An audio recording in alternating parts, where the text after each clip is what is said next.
more hidden? No, stay where you're at, because then I look real tall. Stay unhidden. It's alright. I could be 5. There you go. You look like normal now. Yeah, Let and me I'm know taller when. sitting down anyway, so. Oh.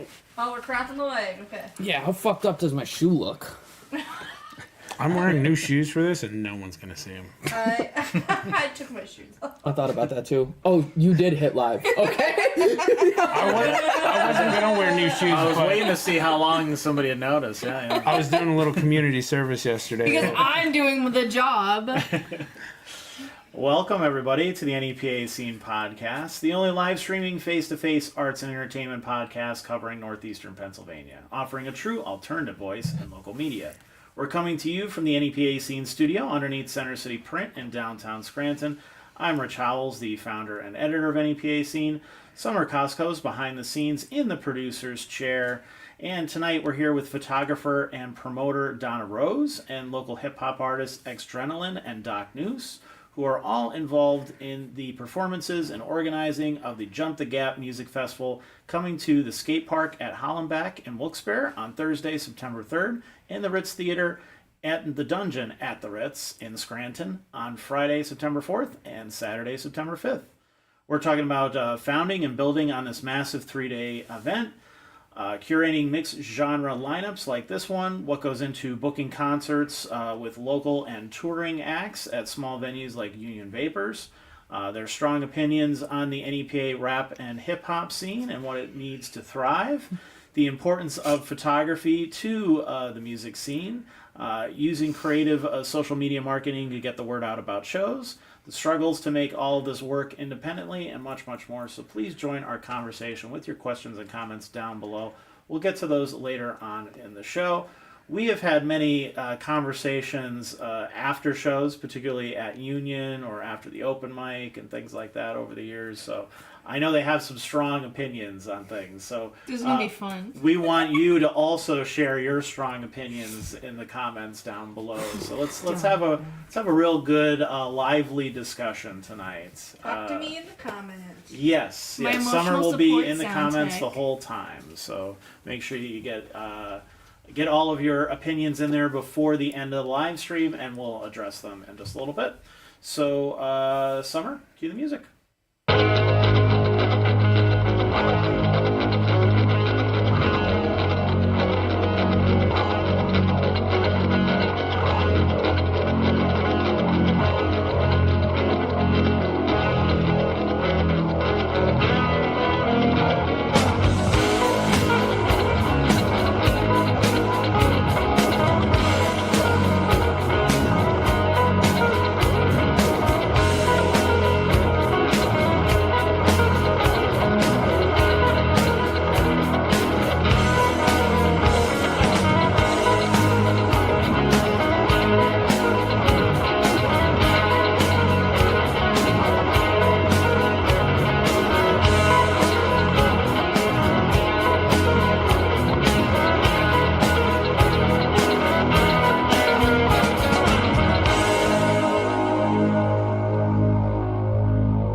NEPA Scene is brought to you by Center City Print, bringing your ideas to life in 3 locations, Scranton, Kingston, and Hazleton.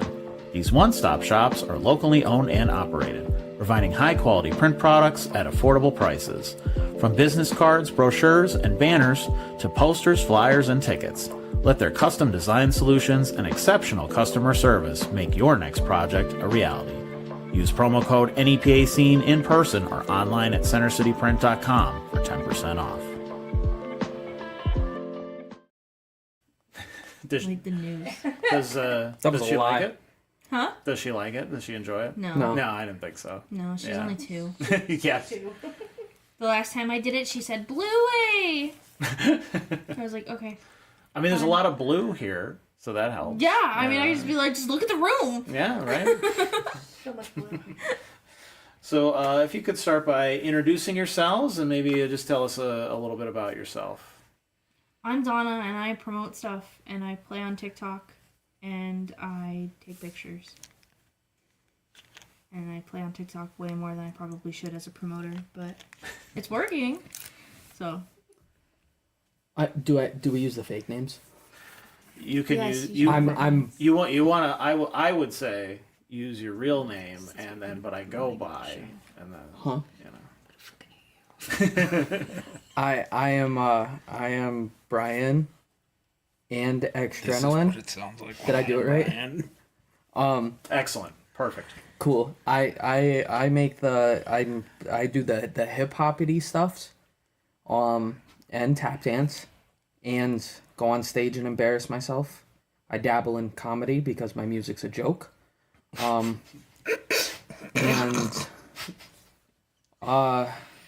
And I put out a lot of fires. That I start.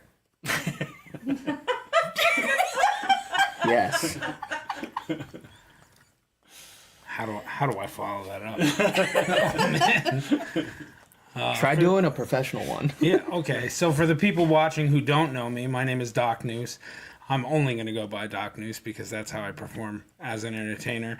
I'm a hip-hop artist from Hazleton. I recently moved up to northeastern Pennsylvania more. That's still NEPA, right? Yeah. But Yeah. I moved up towards Scranton, so I've been kicking it with everybody up here, especially Donna and Xdrenaline, doing things in and out of the area. We're trying to- related. Yeah, we are related.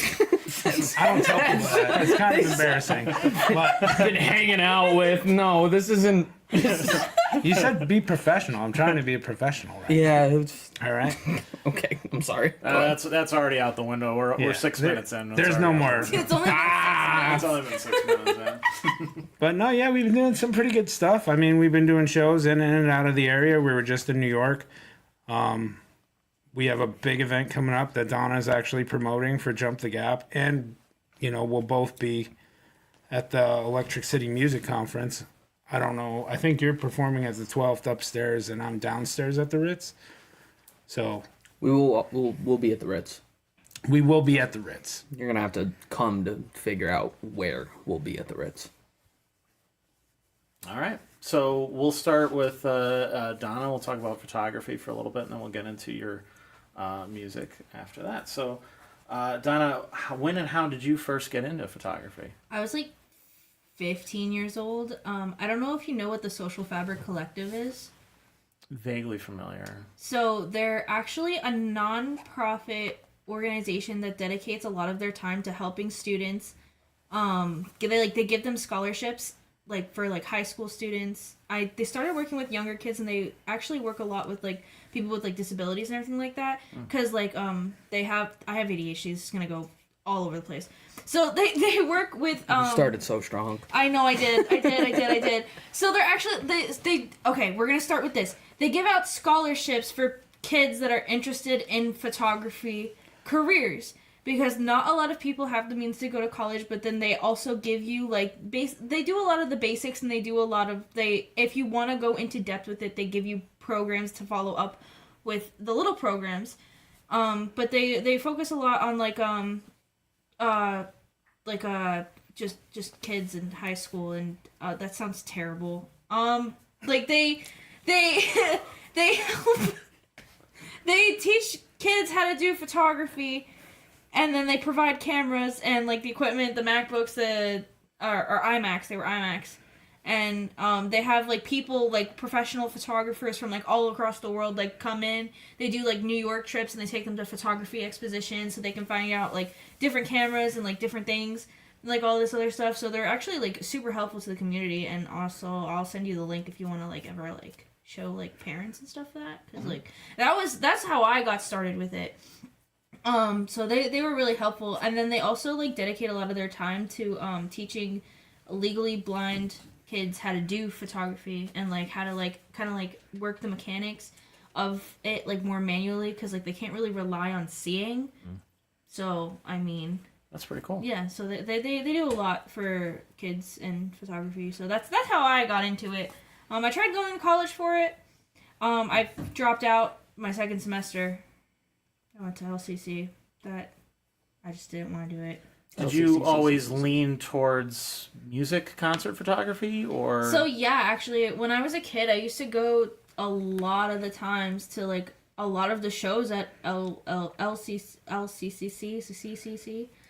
I used to go to a lot of the shows there, and I would take pictures, and then like all of the like backyard shows that were done, because like I was a kid at the time, you know, so I wasn't really able to like go to like any like, I'm not saying that those shows weren't real, but like everything's always in Wilkes-Barre a bar, or like Right. there's like it's very minimal very to few do if you are opportunities. under the age of 18. Yep. You know what I'm saying? So like I would go to like shows at like the colleges a lot. I would go to shows like backyards, parks, fire halls, and I would take pictures and stuff like that. I have like none from back then, because like I had like a, what was it, like maybe like a 5-year like hiatus.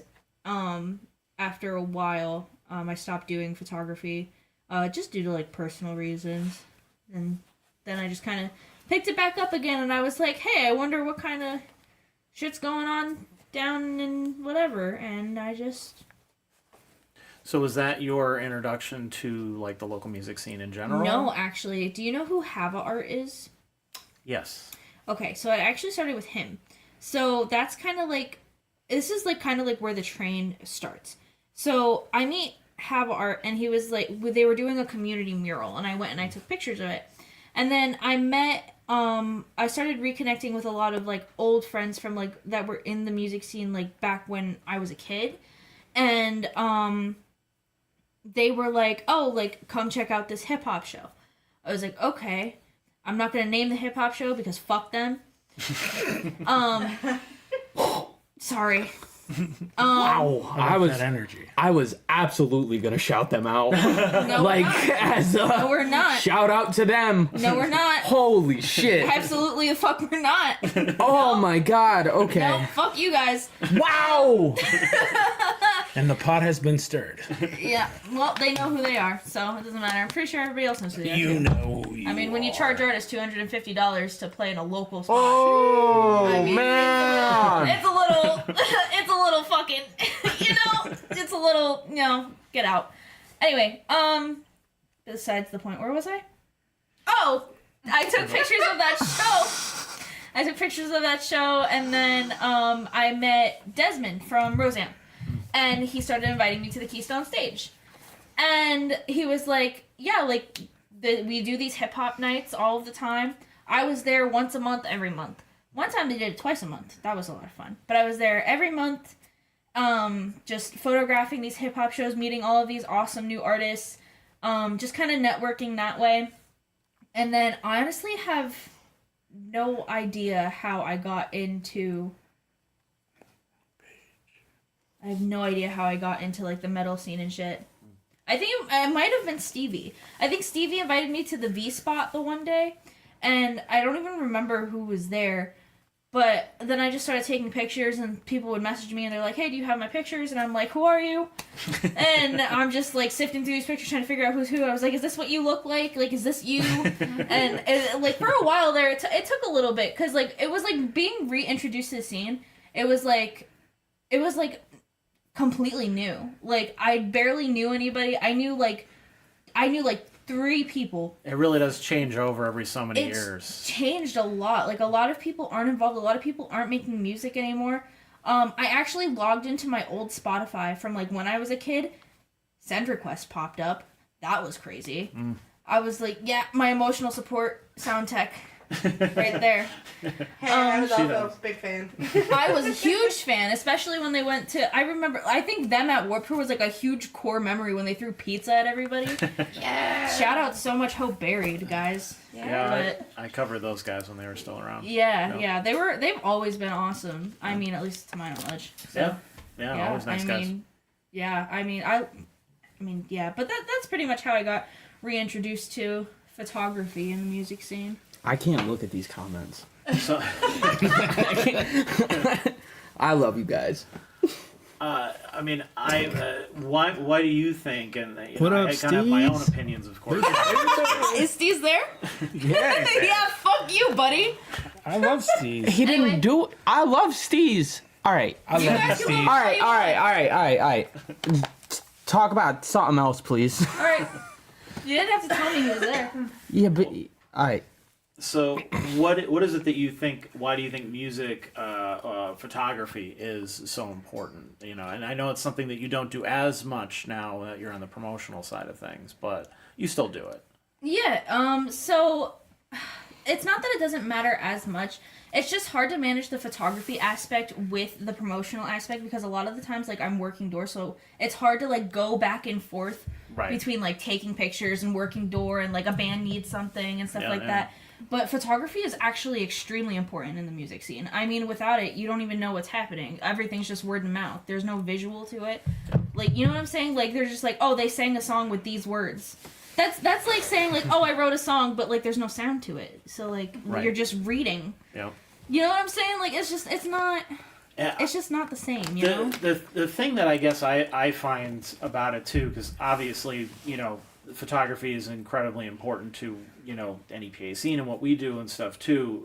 But I find that the musicians really rely on that stuff for their own promotion, to let people know that a show is coming up, but also to let, like, hey, here's a show that happened. We had a really good time at this place, and they have the photos afterwards and whatever. And a good, I won't say all of them, but a good chunk of them really do take that for granted, that somebody is going to just show up and take photos. They don't, 110%. a lot of times they don't hire anybody to do that. And when or they I don't tell you, compensate the person that don't even did get me do fucking that. started. Because when I fucking tell you, like, my Village and origin story, like, when I stopped doing shit for free is when my shutter died and I had no replacement. I had no money for a replacement. Not a single one of you gave a fuck. Not a single one of you. And I took pictures constantly. Right. And the only time that I was able to get a new camera was my friend was like, hey, like, I'll give you my I don't use this camera. It was a Nikon D3400. And she was like, I'll give you this camera. I just need you to take pictures for me for this and edit them. And I was like, yeah, absolutely. So then that's how I got a camera. And then that's when I started charging people. And then eventually I got back to my more professional cameras. So then not saying all cameras aren't professional, but, like, some cameras are better than the other, in my opinion. But then I was able to save up enough money to get my other cameras, and then that's when I decided, like, hey, I'm not doing this shit for free no more. Sorry, guys. And it sucks you have to do that, but yeah, that's Right, I mean, like, that's the way because, it like, is, again, yeah. who's replacing my camera when my shutter dies? Not you guys. I love y'all, but there's limits to this shit. I thought she was talking to me. I wasn't paying attention. She's I was like, no, I'm definitely the one audience. replacing it. I'm just saying. Yeah, no, it's and I guess what I'm trying to say is do not take local photographers for granted. Definitely not. And Yeah, honestly, they're always the there. least you can do is let them in for free. Stop making photographers pay. That was Stop crazy. making. No. I'm so dead ass. That was a crazy show. No, I'm so dead ass. Stop Oh, wow. making photographers pay to work for you. That's not how that fucking works. Yeah. You need to stop doing that. And then when they don't give you your pictures, you can't complain. Right. Also, please give photo credit whether you're paying Absolutely. for them or not. Please give photo credit. Right, because, like, the least, if tag you're the gonna people. make them pay to work for you, then, I mean, the Right, least like- you can do is send them clients that actually pay for their Because shit. I find, so the way I always word it to them is, you know, would you like me after your show? If somebody says, "Oh, did you see this show last night?" Yes, I saw a show with band, and band played music, and music was good. Yeah. That's what you're doing to that. That's what you're doing to that photographer. Right. Yeah. Here's the photographic evidence of my show, but I will not acknowledge who took them or the work that was put into those photos whatsoever. Right. Yeah, I and will it's take full advantage of that. the work. Like, you gain nothing from me saying that. Right. These photographers aren't gaining anything either by you just blatantly using their stuff and not getting any sort Right, of credit. and I'm for not it. saying let all photographers in for free, because sometimes you'll have one photographer come in, sometimes you'll have, like, 40. Sure. I'm just saying, like, if you see the first photographer walk through the door, be like, hey, do you want to take pictures for us tonight? It's a person with a camera, be fucking grateful. Right. That's it. Yeah. All right, so let's get we'll be getting into lots of other stuff. Bouncing around. But- Baby. Yeah, it's your guys' turn. Show's But about you to guys- drop I'm gonna dramatically. look at How did you guys first discover rap and hip hop music? Was this something that started at a young age for you? Is it something you find a little bit later? Oh, our responses are probably vastly different. Yeah, they are. No. Go ahead. You go first. I'm still riding the high of my wife just screwed me, and now I gotta go fight people. It wasn't that bad. I feel like I could No, I have would. done a lot worse. You could. No, I could have name dropped. it's you did. It's fine. He's in the comment section himself. He did that to himself. We love you, Steez. Okay, Justin, Please. go ahead. I mean, for me couch? specifically, Oh, fuck you, hip hop Kenny. was something that I really gravitated when I was younger. And I wasn't really big into rapping until like almost high school. I did live in New York for a little while, so like other kids would rap, but I wasn't confident enough in myself to approach the situation. But then when I lived back down here in Pennsylvania, I'd say I was going to like Hazleton High. I met a few other kids who were also rapping. We weren't good by any means, you know what I mean? Like it was just kids talking trash at the smoke corner. Yeah. But I would write stuff down in my journal, and like I always had, I'm a 90s kid. I had like all the graffiti and weird shit written all over like the plain, I don't know, I guess, not the ones with all the spots on it, the binders that have like, you know what I'm talking about, the tablets. Yeah. But I'd always write like ridiculous stuff in there, and most of it was in rhyme form because actually I was really big into poetry. So most of it was off the wall and weird because I was really big into like the Juggalo scene and stuff like that when I was a kid. And one of my friends read it and he was like, wow, this is like a really sick, twisted Dr. Seuss. So then he originally came up with the name Dr. Nuece. But I dropped the doctor thing and the noose. I kind of switched it up because I didn't want to gravitate specifically to the Juggalo scene because that kind of boxes you in. Sure. And then once you're in it and people recognize you as that, they just automatically assume it's Paint and Fago and stuff like that. And I mean, you've seen the shows. Clearly, I'm nothing like that. Yeah. Just because it's people I hung around with, I didn't want to box myself in. But it did give me a good avenue, and I met a ton of cool people. I did a few like gathering of the Juggalos, and it helped me like lean into it more and meet more progressed artists who could show me different things and really help me like develop my craft into what it is today. So I mean that's really where it was in the beginning. For me, I don't know about Xdrenaline. I don't know where my hip hop journey started, but I remember like it's weird. I grew up on country music. I hate it now. I can appreciate music, but I hate country music. I just can't listen to it because I grew up on it, and it was just overplayed. Yeah. So I don't really know where the hip hop thing came from. Out of probably Eminem, way early. No. Shut up. We get it. White rapper. Blah, blah, blah. Yeah, I get it. I can own it. I'm owning it. Yeah. But you know, Michael Jackson. I listened to him too when I was younger. All right. So it probably went from country music to starting to experiment with other types of music, and then it went into, you know, I was real heavy into Michael Jackson. And then, yeah, probably went into Eminem, and then that sort of hip hop, and then I kind of just fell in love with hip hop. Hip hop made me feel better, and it was an easier way to vent. So then, yeah. Plus, you know, a couple of my friends were doing it. They weren't real good, but I have this like I have to be better than you kind of mentality, especially when I was a kid. Mentality, and you know, everybody else was rapping, so I was like, yeah, I could do this better than you, and I did. They don't care. They don't rap anymore. They don't care.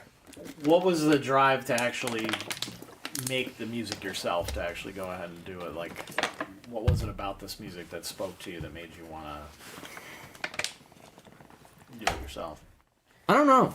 I don't know. I probably just saw it and then it was like, okay, I want to do this. Music's always been like I don't know, it's always kind of just been there in my life, like, okay, this is what I do, and it was just the one thing in my life that kind of didn't go away. Okay. You know, people pick up hobbies all the time and then they drop them 2, 3, 4 years later. Music just never went away. What was the first song that you wrote? That's for both of you. Oh, God. The first song I wrote, you could probably still find it if you have MySpace, which nobody does, but I heard it's going to have a resurgence. My first actual recorded song was when I was like 15 years old, and it was called Murder City. And it was a play on... Oh, I know where that song is. It was a play on a Tupac song, and it was literally in the same cadence and everything. It's just the lyrics were all switched up to how life would be if everything was just anarchy and mayhem. But I think after that song is when I really thought about taking it serious, because I saw the reaction that people had to it, and I was like, hey, maybe I could really do this, you know? I don't know if I took it as serious as I do now, but that was definitely the first recorded song that I think I can remember. And there was another one called Americant, but that's long gone. YouTube took that down. I couldn't even tell you where the first song, like, when you say first song, do you mean like professionally recorded? I guess, first thing I put down on a piece of paper? I would say more like the first thing that you wrote. I remember the story. I don't remember the song. Okay. The story was I wrote down a bunch of things that rhymed in a very inappropriate way on a piece of paper. Yeah, and that's usually how it happens. a teacher took that piece of paper from me and then proceeded to read it to the class. One of those. Very inappropriate. Yes. Very Eminem, don't give a fuck things on that piece of paper.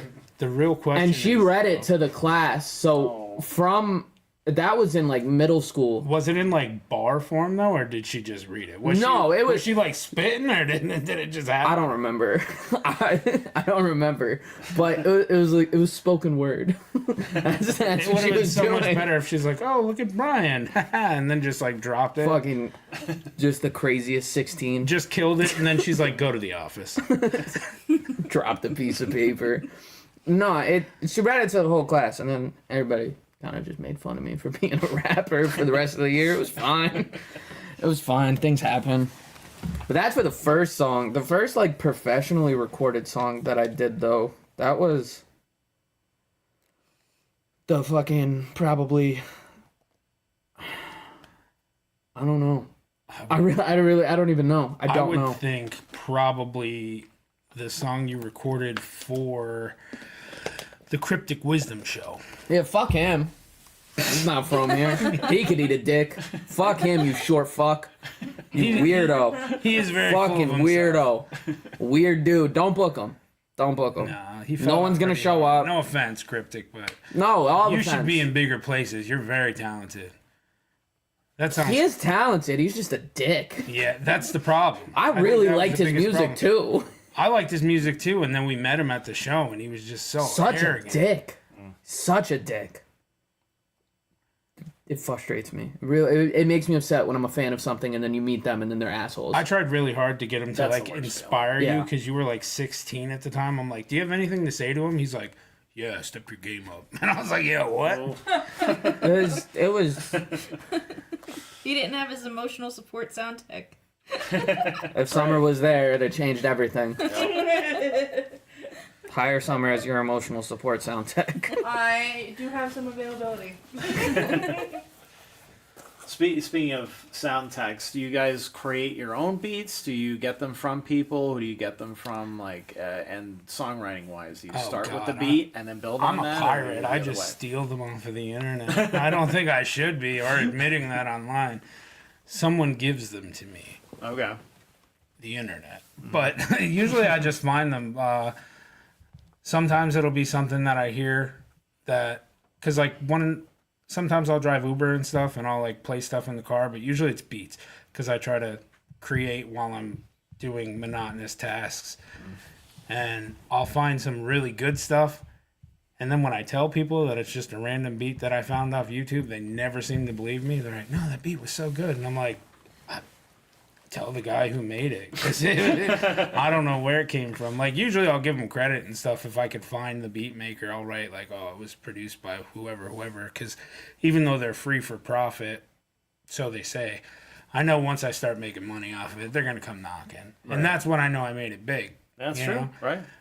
Because they'll be like, hey, that's my beat. And I'll be like, sure is. You know, what do you want? I don't have nothing now, but when I do, I got you. I'm real big on, like, I like the writing aspect of it.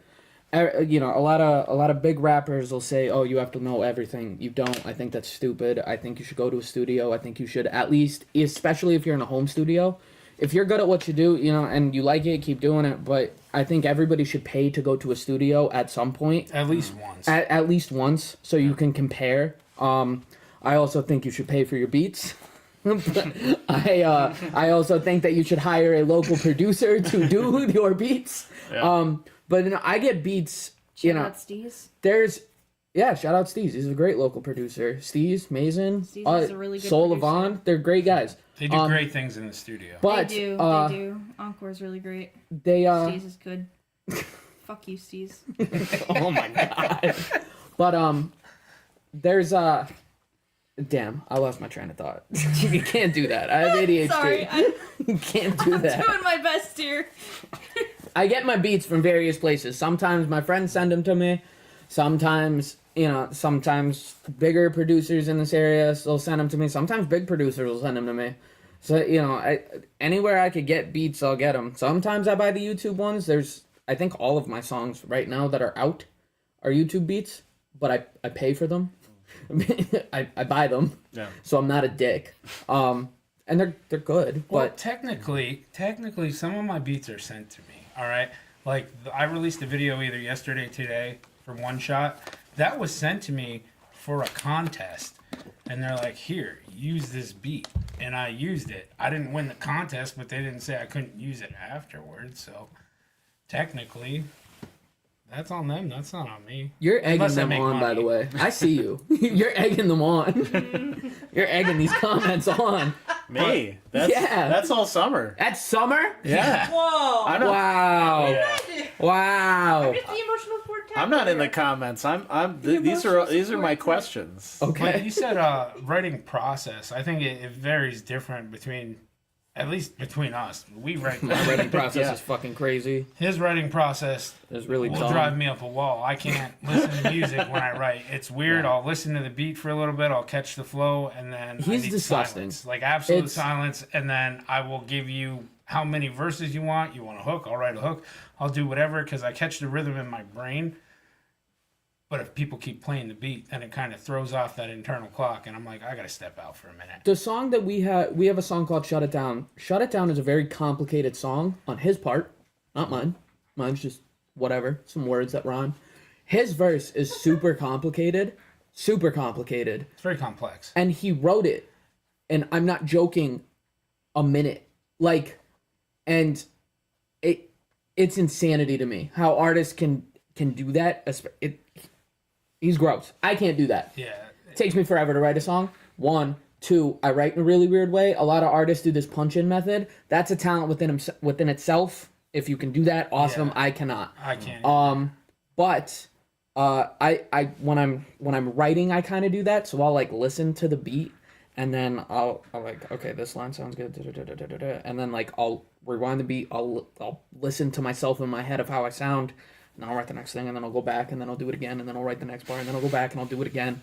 And it's dumb. It's a dumb way to write songs, but yeah, but it works for you. for now. If anybody has any other way to write a song that's not, I'm gonna listen to a beat for 30 seconds, go sit on a toilet, and come back with the craziest fucking verse you've ever heard, like Justin or Doc. Sorry, fucking. Listen, sometimes I have gold, sometimes it's just mid, but that verse you were talking about, though, there's actually, if anybody in the comments could figure out the math problem and shut it down, I'll give you 2 lollipops and $1. Because I'll give you the answer. The answer is 0.38. Oh, I was just pulling out a 5. Thank you. It's my money now. Can I have it back? I want to buy a coffee tomorrow. Apologize to Steez. Sorry, Steve. You're a dope producer. Your coworkers fucking suck. Jesus Christ. We I were mean- so close. You should probably be more specific. 'Cause No, they- no, you fucking bad influence. They'll fucking Next sue me. question. Well, Next question. he said where his name came from. Where did Xdrenaline come from? My friend messaged it to me. I said I need Decided a for rap you. name. I'm not gonna tell you what the first one was. But Wait, What which is one? this Because one? I know a few of them. shut up. So guess the first one in the comments. Yeah. If you could guess the first It's one, fine. you get 3 Robux. It's fine. Robux. Where's that $5 bill? Where's Steez? Because Steez was already fucking talking shit about my Facebook videos, and those verses were dope as fuck. Fuck you, Steez. But I said I need a stage name that's not like corny and stupid, and then he was like, "What about this?" And then I was like, "Yeah," and that was 2016, and then I ran with it. But I did all the shit. I copyrighted the X. I copyrighted the name. I did all the shit. So then I'm like, well, I can't. I just spent money on this name. I bought the fucking logo. That logo was made in like 20. I think that logo was made in 2016. I bought all the shit. I'm not changing it. That's it. I'm not changing it. Yeah. It's not. I don't care how dumb it is. It's not going anywhere.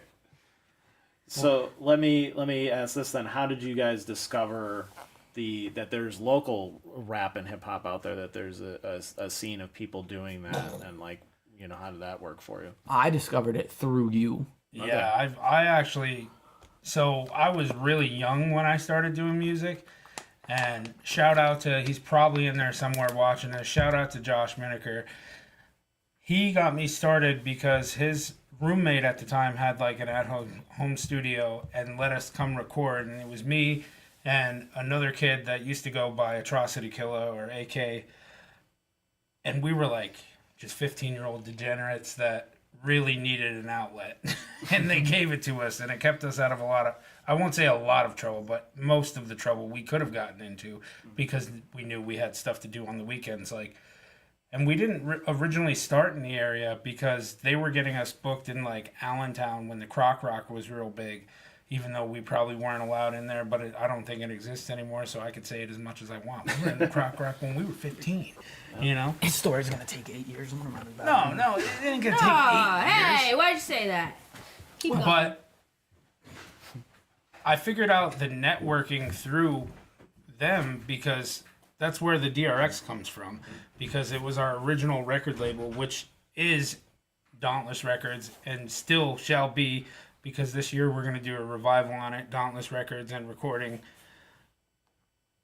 That's how I figured out the networking and meeting people through like doing shows and stuff like that. And I figured if there's a scene down there, there has to be a scene anywhere. So everybody basically broke off and did whatever they do. Life happens. But then I started in like 2012 to really branch out and find people in this area. And I met a bunch of younger kids through one of my friends, Wig, who's a super dope rapper. They were called LGI. I don't know if they're still a group or not, so I don't want to say too much about it. I know that Wig still makes music. I look forward to working with him again if he's out there watching, because I did share this link everywhere. But then I met Mercy Gang and a bunch of people through Battle Axe. So shout out Mercy Gang, shout out Battle Axe. They introduced me to people in Allentown and other areas, and then we did shows in like Carbondale together at the Irish Wolf Pub, and through them networked with other people to, you know, just branch out and see who was doing what, where we could get the most bodies realistically, because that's all it's about at the end of the day. When you're doing a show, you just want people to make noise. And I did take some time off after my son was born and stuff. But then when I came back, it was still, you know, it wasn't as apparent to see, but there's always a scene in any PA. If you come to Scranton, you look around, you'll find somebody. You just got to know a few people. And if you don't know people, come to the shows. You'll meet people and you can network. Yep. And then I meet people like Rich, who is so kind to bring me on to the show. And Donna, I met her through Xdrenaline, so I guess that doesn't really count. What? Okay. But for anybody who's new to the scene or wants to get involved to the scene, it's as simple as shaking a hand and having a conversation, really. I mean, most people aren't going to be super arrogant at this level, and if they are, you probably don't want to work with them anyways. Yeah, and you know, I find too a lot of people want to do that kind of networking online, and I just don't think that's the way to go. It's very hard online because you don't know who's on the other end of that Exactly. box. Yeah. You know, and people always try to sell you something or feed you a line, and they'll be like, yeah, and numbers lie too, man. Like, hey, Yeah. we're in the year of automation where literally somebody could have like 1 million followers and all this crazy stuff, and then they come out to a show and it's crickets, you know, and it's Right. because it's not real, it's all fabricated. Yep. And it's a perfect example of this because I have a pretty decent crowd in some areas, but if you go on my pages, I think I have like 87 followers right now because I just deleted all my socials last year so I could revamp and restart new when I'm not tied to anything that may have did been that too. old or, you know, the stuff that's dated and things that wouldn't fly in the year 2026. You know, I don't know what was posted on there. Cancel I had that News. I had that Facebook page since like 2010. I don't know what was said on there in my comments. I don't want to be held liable for all that. Somebody's gonna dig up some embarrassing thing. Oh at some yeah, point. I'm sure they'll Always. find something. If you look hard enough, you'll find embarrassing stuff in me. It's not hard. Well, I wanted to before we dive into the scene around here a little bit more.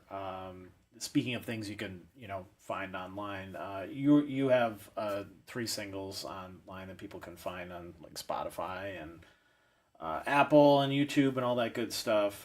Broken Anxiety and Shut It Down, as we talked about. So I figured we'll just do a little mini kind of breakdown of those songs, because there are also songs that you do live at like the open mics and stuff like that, and you guys have done Not anymore. Shut It Down together. You're cutting them off now. Okay. Yeah, so- well, let's talk about them because they're still out there that people can go find them.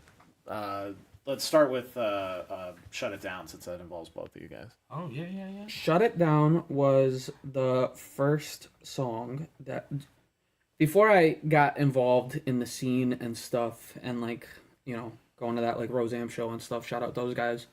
They Shout out Roseanne. I said I need to lock myself in a studio and get material, which was, I hadn't made music in probably a decade, so I was literally reteaching myself how to rap. And it's a real thing. If you're not consistently writing every day or doing, like, it goes away. For some people it's like riding a bike. For me, it is not. And kind of heard the beat, and then I'm not joking, this is how the song went. I said and then I was like, that sounds cool. and then I was like, now we need words, and then we made words. So what is it about? Oh, that song is specifically about by getting it by any means. And basically, I mean, if you listen to the hook or the chorus, it's saying, do I need to grab a mic or do I need to grab a knife? Because some people will take extreme measures to get things in life, and I mean, there's only 2 options that it felt like in that time period for us. I mean, because I am, and always will be, a degenerate. So I mean, I could either go back to doing some hood rat shit or make music, and he was like, we're going to make music. So we decided if we're not going to shut it down literally in a negative manner, we might as well put it into some positivity. Okay. Yeah, it's very this or that. It's very much so. Yeah, we're gonna get rich regardless. Yeah, one way or That's what it's gonna happen. if I ain't got it, somebody's got it. If I gotta take it, I'll take it. But I'd much rather the route that we go, music. Yeah. But if all else fails, we will be coming for that cash. So He will be coming for that cash. yeah, I'm real big on everything that's like everybody's got a plan B. They always talk about a plan B. A plan B is just a distraction from plan A. Okay. So I'm very big on this is the only way to do it. I have no plans ever. And then there's Donna. David, just keep going. I just fucking do shit with my emotional support sound tech. Like run for president? Apparently. Holy T. Rose for president. Who's your vice? Huh? Who's your vice? Not it. Her name's Anne. Okay. I think I can get behind that. Wait, I mean I get to be vice president? You can be vice president. I think my chair is Anne. Okay. What? What is? There was a group chat. They made this thing of me. I'm not part of any chat. We're gonna I just- screenshot that. I need a spot in a cabinet somewhere. They Hook a made brother this. They made this. What is happening? up. Oh yeah, that is a presidential electee flyer. For sure is. What? Who gave you? Where I did just want this to let come everybody from? know. Someone take the I would internet away turn. from that person. I right want to now. let you know now. I would turn the White House into a music venue. Oh my God! Could you imagine? Just the front lawn opens up and it's just a crazy Yep. pit. And there's gonna be free health care. Broken bones. I mean, if For they can, broken bones. Pits. if they can hold UFC shit in front of the White House, That's why what can't I'm we saying. have Like, concerts? fuck that ballroom. Turn it into a massive pit. I mean, it is ours technically, right? Yeah, Do you right? think booking The people's Attila would be house. Yeah, fitting? it's the people's house. We're just visitors. Nobody caught that. That was great. Good. Just trying to say, we got Kenny Vandermark be like, oh, hell no. Shut up. Surrounded in static. The ADHD in this All literally right, so is live. let's talk about those other two songs. Broken. What was that one about? Your fucking mom. You're a dick. Nah, it's art. Yeah, it's an homage to a broken heart. However you want to perceive that song, that song was made for somebody going through that. That is what that song is for. That song is for the people who can relate to it in the moment. It was made for your divorced parents. I did specifically make it for your dad. And the same thing with anxiety. It's a That's the other one. it's a yeah, it's the they're they're just Watching the screen, but they're just relatable songs for people. You know, they're very vague, they're very relatable songs for people. That's it. That's fair. That's you don't have to tell me more if you don't want to. I know there's female vocals on that too. Did you have somebody do that, or is that? Your mom. Nah, it's just there's just a beat that came with that. Oh, okay. All right. So, I guess the best way I could put this, since you are running for president, and the president often has to do a state of the scene address, Yeah. So what would you say is the state of the local rap and hip hop scene currently? And I think y'all need to get the fuck over yourselves. What the fuck? Oh, For a fact. Taking a They're strong doing so shot. good. For a facts, yo. No, I'm gonna be so honest. Like Don't. the amount Just of people. don't. No, Don't be no, I'm honest. so- We're trying to go viral. Be honest. Can I go first? yeah. I go for it. love hip hop. I don't care what kind of music you make around here. I love it. I love that you're putting yourself out there enough to do it. Do y'all need to promote more? Yes. You need to promote all the fucking time. I don't know jack shit about y'all. But we all do. I don't know what the fuck you're doing. What are you guys doing September 5th? Nobody fucking knows. Get out there and promote your goddamn show. That goes for bands. That goes for hip hop artists. All of you. Those- Fucking, I sent a message in the group chat today. Crickets. Crickets. Not in the hip hop one. Get on it. The hip hop shows. The hip hop show's doing really, really Yeah, good. they're the I'm artists actually on the so lineup shocked. are They're doing really good with their kicking y'all's promo. ass. Like they are really like beating it to the punch, man. We are trying. I'm trying to put out a promo video at least once a week for this show coming up. It's not enough. I know They're every working show real after will hard. They trickle really down want after. this. They really want because they don't get a lot of opportunities where they don't have to like pay an arm and a leg to perform. Well, that's another thing I'd like to get into is is it a struggle to get this kind of music into venues? Because that's what I've heard from a lot of rappers No, and hip-hop actually, artists. it's not a struggle. Some of you are. Please. That's what we're here So, for. hey, look. I want to hear these. I want to hear your The hip-hop- your take. I on will- it. It is not Oh, hard man. to find hip hop. You guys need to open your fucking minds and stop worrying about your fucking insurance policies. Well, all right. And stop being a little racist. Yeah. I feel like happens. because like how are you Yes. gonna no? Because listen, opposite. How are you gonna be like, oh, hip hop can't be here, but country can? Country gets drunk and then fights each other over whose lift is higher. Right. So it's You know what I'm saying? Like, how are you gonna? I mean, I definitely would say there is some sort of stigma against the hip hop scene because There's in a the huge past there has been Hip hop has a past. a lot of Yeah. drama and other negative stuff that has been pulled into the scene, whether it be by artists. A lot of the promoters for hip hop in the past have fucked over But so that's many people such a double that they hold it standard. against the artist. Oh my god. So it's like they won't host the hip hop events because usually it's attached to somebody who's trying to leech off of somebody else and all that other stuff. But it doesn't have to be that way. But finding people who are open-minded and accepting of it, who are like, oh, you guys aren't these people, so you're obviously in the clear, and we'll let you do the show anyways. Really, Yeah, but it's hit or that's such miss. a double standard because like people will It book is. It is a people, double like, standard. You know. I think it's more that in what terms of you're talking about, that there's certain problem venues that have been around over the years, not necessarily problem artists. Yeah, Right. That it doesn't have anything to do with the genre of music. or Sometimes. what they're doing. No, sometimes. Sometimes a It's- lot of it's- the problem venues would host like the hip hop nights or the hip hop events, and something happens. What it event doesn't even have to be happening, but because that is now considered like, oh, that's the place that did all those events. Obviously, those people are trouble. I think that's so crazy. Yeah. I try when I'm speaking to hip hop artists now, especially the younger ones. I tell them all the time. I'm like, you need to treat this like it's your job.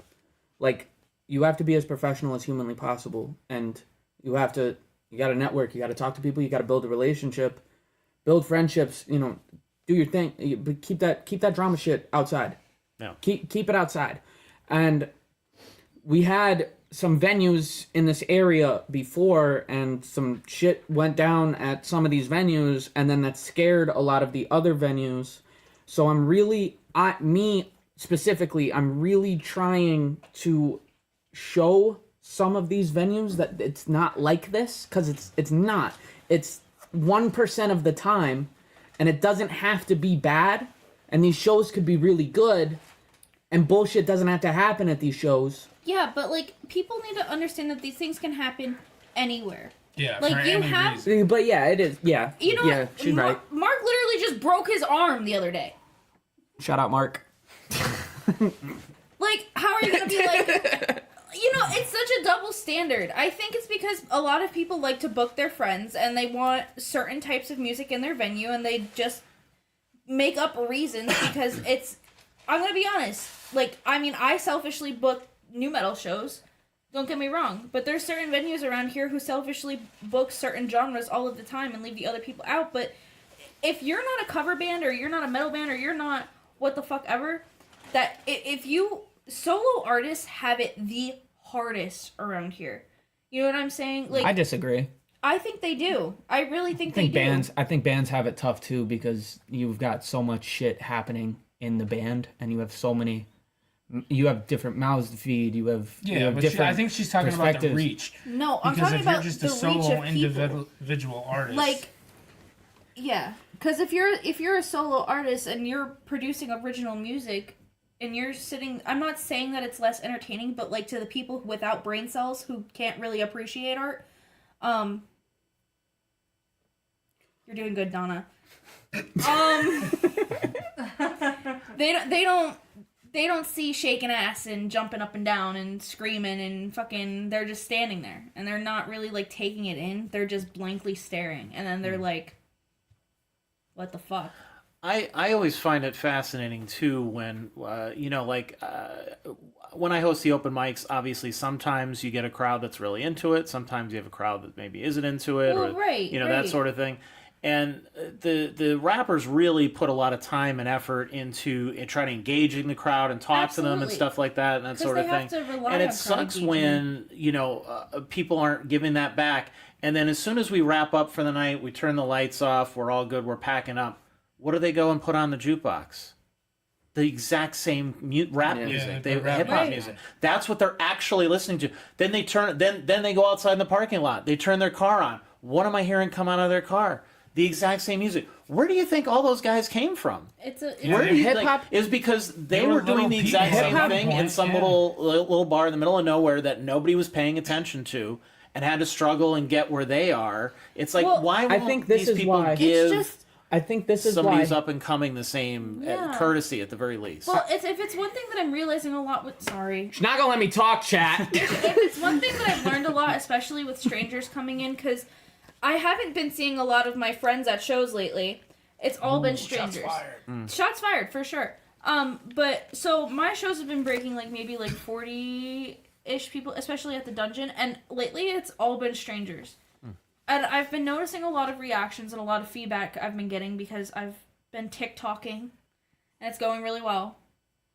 But like I'm getting new perspectives. Like, yeah, we're in this scene, we're all friends. Everybody knows everybody. Everybody has a problem with this guy, but we all know who this guy is, and you know what I'm saying? Like everybody knows everybody. There's not a single person in this scene that nobody doesn't know, right? That kind of has to change a little bit. We need to start bringing in strangers, but when you start bringing in strangers, they don't really understand what's happening in front of them. So yeah, like we support this artist because they're our friends, but their crowd engagement isn't that good, so then that stranger is just standing there like, you know what I'm saying? Yeah. So I feel like that can only change with just promotional and photography and media and influencing and Sure. you know, like really like getting out there, promoting and really like talking to people. It's an interesting phenomenon that I find, that there's a lot of people who I feel like they're afraid to be into something in front of people. Yeah. Because they other think people it's will judge them for yeah, that. Yeah. And so they have to wait for the validation of the crowd. Right. You know, it's one of those things like when and it's happened a million times where bands from here have kind of reached a peak of, okay, we could fill the club, but we can't really do much more than that. Then they go somewhere else, they break out, they get bigger nationally, and then when they come back, now they can fill much bigger venues, the Montage or so the Arena or whatever, systematic. and it's like, well, where were all those people when they needed you the most when they were still in the club? But you didn't Right. go to the club, you didn't go to the bar. Right. You waited until they were validated across the country as a legitimate band, a big band, somebody to listen to. And then when they came back, now all of a sudden you're like, oh, yeah, no, I was into that the whole time. And it's like, well, I don't think you were. Because if you were, they would have had much bigger crowds when they were here. Right, exactly. And I feel like that also applies to, you know, these small local bands coming up now. Exactly. Well, so that's why like I try to like try and tell people like how fun it can be. And like I don't really focus much on filming the bands as much as I do filming the crowds, because I want people to see like how people dance at these things, like how like what makes it fun. Like you're staring at a band, but it's not always about the band, it's about the experience. So I try to show people the experience, especially with the reach that these things are getting lately. Yeah. Because like if you work the algorithm and you just keep posting, eventually people are going to catch on and they're going to be like, hey, I kind of want to try that out. You know what I'm saying? Like anybody can film the band. You can't really capture an experience, which is another reason why I think photography is important. Yes, absolutely. Well, I've seen some of your social media posts, very interesting ways to promote this stuff. And I mean that in a complimentary way, by the way. Not in a, yes. But like how you're doing your promotion, when you're talking to the camera and you're being kind of playful, you're leading them one way, and then it's like, oh, it's really, this is just another promotion for a show or something like that. Like people think it's going to be some kind of personal thing or something like that, or some kind of drama thing, and then it's like, oh no, it's really just, you know, I'm pointing in to promote this show and that sort of stuff. But you're at least what I appreciate about what you're doing is you're thinking outside the box and you're trying to do some stuff that's different and making the feed more interesting for me, because all I see is like show flyer, and now AI flyer, and then AI pictures of themselves, which is insane. That you literally don't even have a picture of yourself, like AI pictures of them playing. It's like you don't have a video of yourself playing. Like, Yeah. I'm blown away by the amount of this AI slop that's just out there now that is just completely taking over. And I can't say, and I know people will try to argue, well, it's okay for this or that or whatever, No. and it's like that's such a slippery slope though, because the way I look at it, and I don't know why more especially musicians aren't looking at it this way, is you're not. I can't imagine that you'd be thrilled if you knew that, because they're already doing it. They're taking your music, they're putting it into an algorithm, they're spitting out fake AI music that they can make money off of, training it on your stuff. So they've stolen your shout music. Out Soul of On. If your stuff is out there, if your music is on Spotify, it's on YouTube, Yeah. it's already been stolen. So don't think like you are immune to this, or like There's a website that you can go online and Yeah, check. yeah. And My you can music's see some of good. it. Mine wasn't good Yeah. enough for AI training, but but it'll all be in there somewhere eventually, and Right. and then they're using AI to replace all of these people online, and make the profit. Spotify wants to pay themselves; they don't want to pay the other artists. So I guess what I'm trying to say is, you're not happy if people are stealing your music. So why are you okay that they're stealing other people's art and photography and design, Well, Selfishness. right. which is what AI is And then- doing? just selfishness. I And think then it's just pure put it- laziness at this point yeah. because, like, Yeah. I very seriously last year paid 3 different graphic designers to make me logos, flyers, whatever the fuck else. What was it? A banner or something? I don't even know. Yeah. And then, so at the time, I never used AI, and I didn't know what it was. I didn't know what it looked like. I didn't even know it could generate pictures. It just wasn't in my world, so I didn't even know to look for it. Like, Yeah. you know what I'm saying? So when the graphic designer sent me the flyer back, all I'm gonna say is get your t-shirts and stuff printed at Center City Prints. yeah, go to Center Do City not Prints. just don't And use use anybody promo else. code NEPA scene for 10% off. Yeah, that too. That's because you're gonna pay a big company who does like a lot of t-shirts and does like a lot of stuff But- for logos and stuff, and then they're gonna give you AI slap. Literally, like, so, Sadly, my yeah. God. But I paid for it, so I'ma use it. Well, so anyway, so I got this flyer back and I posted it. It was the first ever Jump the Gap flyer. Okay. I had no fucking idea. When I saw the SKA on the ramp, I thought it was just a play on words. Like I didn't even like really think about it, cuz like I said, like I didn't even, this shit didn't exist to me. Right. Like I was a hands-on photographer. I shoot in manual in 2026. Like please cut me some fucking slack. So anyway, I got this flyer and I posted it. It did really good. It got all the traction. I gave it to the campaign companies to start running the ads and everything like that. Shout out Nasty Promotions. Y'all are so dope. But I already paid for all of this stuff to run all of these ads. And it wasn't like the ads were coming directly from me, so it wasn't like I can just take it down. Yeah. I got literal fucking, like, I got death threats, harassment, like, insane fucking messages over a flyer. Yeah. You It know, definitely whereas I agree that AI sucks. You're right. Like there's just so You much. need to educate people. The backlash is so strong that people just It's want somebody so strong. to sink their teeth into, as opposed to like you said, like Right. you need to be told that you didn't know. Well, so here's the thing. Nobody told me it was AI. The only thing I found, I literally clicked on my story and there's just stories and Facebook posts and like I woke up to like a war zone of don't go to the show, don't go to the show, don't go to the show, don't go. And I was like, what the fuck is going on? Like, what is this? I thought Chat GBT was, wait, is it Chat GPT or GBT? Yeah, GPT. Yeah. Okay, so I thought it was Chat GBT for the longest time, and I swear on my fucking life, you can make fun of me for it to the day I fucking die. I thought it was something Twitch streamers used, because you know how like sometimes they'll go, hey chat, Oh, right. and I thought that's what that was. I didn't know No, what it's an easy mistake to make. I didn't know what it was. I didn't know Right. what any of it was. So then I was like, okay, fine, like I'll just won't go to this person anymore. But then when I went to the person, I was like, hey, is this what they're saying it is? And they're like, no, I made it. And I was like, okay. But like at the time, I didn't have any reason not to believe method dog shit. So if we want to be real, where that came from. Right. So, I mean, yeah. And then the 2 other times I paid 2 completely separate graphic designers and they still gave me AI back. But then I learned how to check my work. So that was cool, I guess.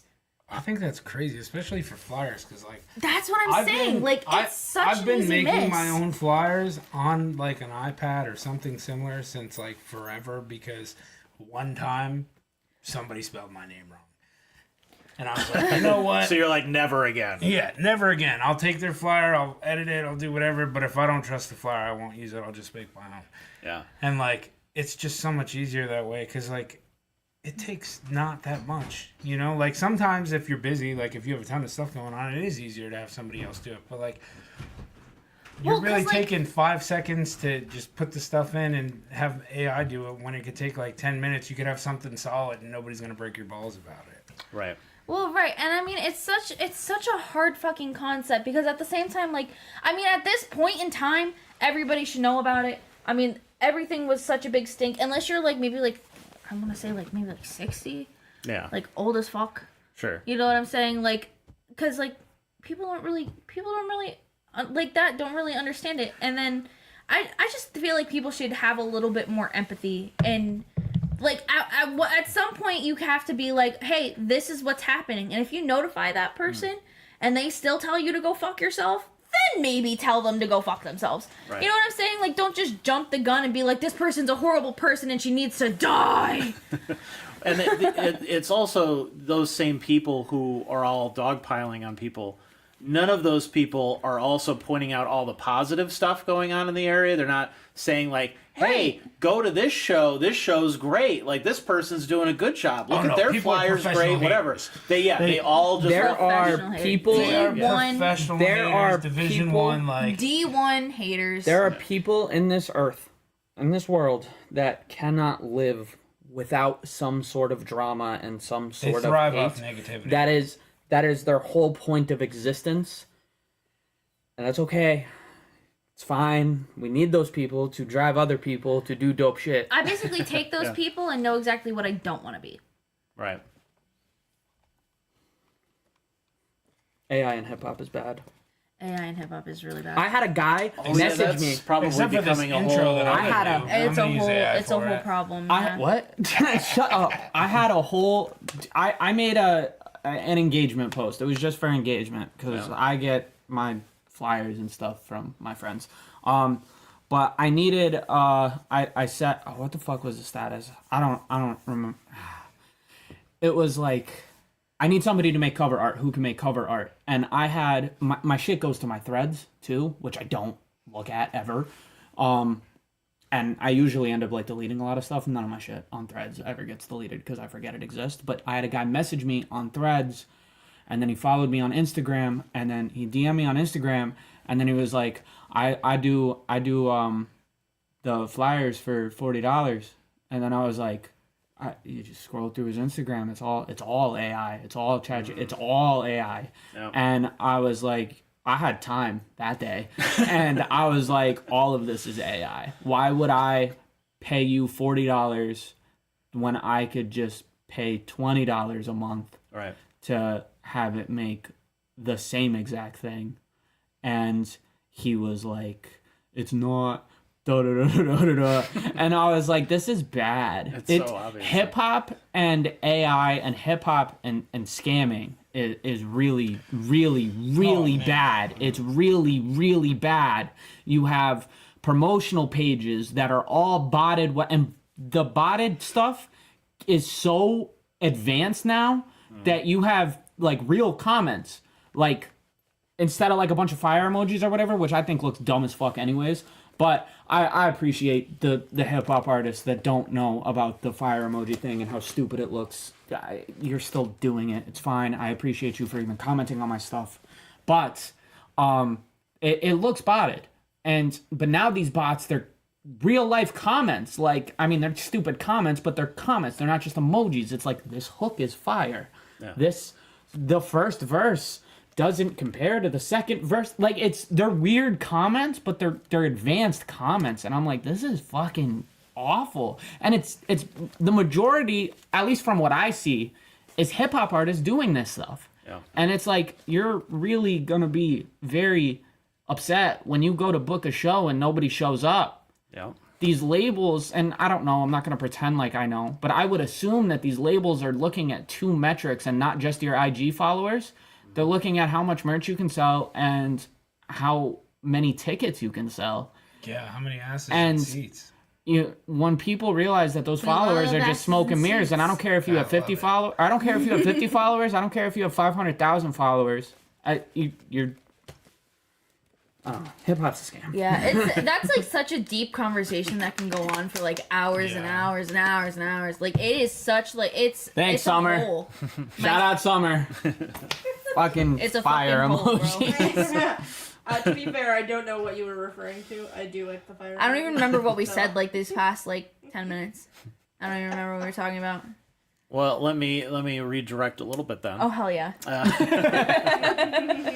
So what do you think is what has been effective for you to bring out people? What have you done promotional wise, Just whether it's on social media or in general? Not What even has been shit effective? posting. Like just I have fun making my silly little TikToks. I stopped caring what people thought a long time ago. So that's the secret. I stopped giving a fuck. Just don't give a shit. I literally don't give a single. mean, I have a block button and I will use it to my fullest extent. I don't give a single fuck. If TikTok has taught me anything, any type of attention, They don't on the remember what internet they comment. is good attention. Whether That's it's not true. bad or That's not whether true. it's good. That's not true. I've watched these bands cripple. I've seen people. I've seen people put in jail. It depends It's on not how true. The attention is like if they're just haters, then negative attention's fine. You can Dude, hate all you want. all of the comment negative If shit they're- on my stuff You know, all as long as day there's no long. weight I'm to the shit sensitive. that All they're day long. saying. I'm sensitive. Right, Please exactly. don't Like yell you at me. can tell me my shows suck. Please don't tell me I I'm suck. so serious I'm because like super the sensitive. more if you look hang I'm on, an I'm gonna overthinker. pull something up right now. Like just for you to see. Ready? So the amount of negative comments on this was insane. Look at how many all of these comments are negative. There's only 24 of those compared to the amount of likes. Really start looking at that. You know what I'm saying? Wow. You know what I'm saying? Like, Yeah. so there can be like a ton of hurtful comments, and Haters it gonna literally hate, does haters gonna not take, you know? outweigh the amount of attraction A it got. B That's just you talking to the camera. that's literally me That's all just it is. that's literally me just talking about the dungeon. People are gonna once Donna. Stop caring. What about the one Just post was talk my about favorite? it. She's like, "Hey, I doing a stuttered, like, show 8 times in in this upstate video. New York," and people were Nobody like, "That's not cares. even upstate New York." That was weird. So what you're saying is just be our authentic self. Yeah, Literally being your just authentic be self yourself. Instead doesn't of matter. trying to come up with a character, which I think everybody really, especially in the social media world Yeah. and the music world and everything, they crave authenticity. Yeah. They Right. want people who are legit. And everybody's like, censor yourself, don't say the wrong Yeah, thing. people, But like people at the really same try time, to play like off of selling a persona. the and it's world not. is so much There's bigger. so many people that could smell through it. You know what I mean? Like if I meet somebody and they're talking all kinds of crazy in their songs, and then they're not that, you could tell. Yeah. You know. And right. the And more authentic you are in anything you do, people are going to gravitate towards it because that's what people want nowadays. They want someone who's genuine. everything's so fake. And everything's all of the so time. fake and people are so fake just to try to get like one little come up, and it's like, really, like you could just be yourself and people would like you 10 times more. Right, And because then- like you're not acting like a fucking robot. You don't need to have a persona to make it. You're really looking at the camera. You're really Yeah, I'm them. telling them, stop being fake fucking bitches. Yeah. And I Sorry, mean, Aunt my Lois. persona personally is just my uncensored self, so it's like I love everybody. I love every single person, but like, I mean, That's not true. I've never. I do. I have That's much a fucking stuff. lie. If you have a Most fucking issue, people. tell me. That's it. So what would you? How did you get into booking shows? Like you've only been doing that for the I past love maybe 10 months. Yeah, like not even a year yet, beautiful right? Yeah, So, 10 beautiful Like months. how did you even get into that in the first place? I love telling this story. Wait, can I do it? Nope, I gotta do it. Fuck. Because we're actually gonna Wait. start with the real story. Okay, but like, chill. I'll be all right. I'll be all right. You're a liar. Josh Balls. That's not where I thought she was going. I wanted to photograph World to Warped inside Memphis Mayfire so bad. I know that probably wasn't his decision, but it's a lot funnier if I say it was. So, my villain origin story started with me not being able to photograph Memphis Mayfire. So I said, fuck everybody, I'm gonna start my own festival, and I'm gonna take my own pictures with my own bands. So that's how it started. Sidebar. That's where the idea came from. So that's where also Jump the Gap came from. Yeah, that's where it started. No. Because there's technically two ways to how it started. No, I guess. because my first show ever was Jump the Gap. Right, but you went up to a specific group of people and said, "You guys need, we need to." Oh, this also. All right, but like, let me tell the story before you fuck around and get me shot. But no, it was we want to merge the scenes. We want to bridge the gap between metal and Hence hip hop. why I have mixed genre shows all the time. And somebody told us we couldn't do it, and if you tell Donna she can't do something, she's gonna do it twice. And in this that's case, just, how many shows have I had this year? yeah, you tell Donna she can't do something, she's gonna do it a lot. And we really Jump the Gap really was it was a chip on her shoulder show, and it grew into this. So where was that originally, to give everybody context for the original Jump the Gap? It was at the Hollenbeck Skate Park because I didn't know where to find a venue. So you just did one outside in the skate park. Yep. And how many acts did you have with that? 14. Wow. And what kind of feedback or success did you get from that? What, We had like really 300 good people throughout the entire day. There was really no way to like put a metric on it. Sure, yeah, because it's a free show. Anybody, But it looked fucking. But it was Yeah. literally From the like street, people were stopping in the street, taking pictures and stuff because they thought like Yeah, some it was crazy event was going on, and we kept telling them, "Come on." And we only put Yeah. it together in like a month. no, not even 3 weeks. Yeah, it was 3 weeks. but it All was because good. you told me I can't. I also firmly believe in the whole mixed genre idea. Why has that become so important to you in the shows that you've been booking for that? Not only Jump the Because Gap, but I'm since then. so sick of seeing the same people all the fucking time. Like, I'll say it again, I love everybody, but maybe I don't want people screaming at me for 4 hours straight. I enjoy those shows. I do. I also enjoy those shows. I do enjoy those shows. Sometimes maybe I want to start heavy. Maybe I want to chill out in the beginning and then have a couple drinks and then get fucking rowdy. You know what I'm saying? Like, maybe I want some hip hop and rock. My favorite genre is nu metal. That's So? new, by the way. I New don't. metal. Yeah, I don't, I've been screaming it for like the last 2 years. yeah, I don't. I have been. It's been Liar. interesting She's to a see liar. that. I'm She's been not. screaming my music and Go only look my at music. no. Go look at my Facebook post. You'll see it. No, yeah, you're right. Ironically, one of my favorite genres is like punk and stuff like that. And most people A don't know rapper. that. See, I there you had rappers at the metal show. What was it? I collabed with my friend Zingy. I think that's how you say it. Maddie, I love you so much. I can't say it yet. You're gonna have to teach me how. Zoggy, maybe? Is that what it's called? Entertainment. So she put on a show in her backyard and I helped her out with it a little bit, like finding bands and stuff like that, because I'll fucking do anything once. And we got Meat Hook Massacre, Strilly Starks. Shout out Meat Hook and Strilly. Shout out Meat Hook Massacre and Strilly Starks.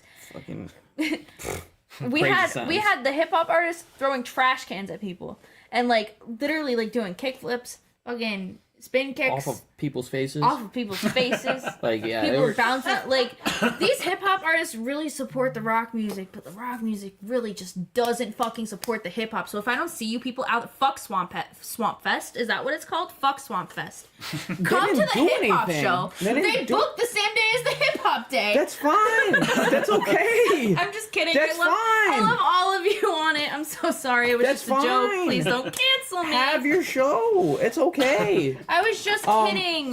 No, it would be cool to have some of the metalheads come out to some of the hip hop stuff, but I'm not mad at it. I'm not going to be upset at anybody for not listening to the music that they don't like. Is it cool to support your friends? Yes, absolutely.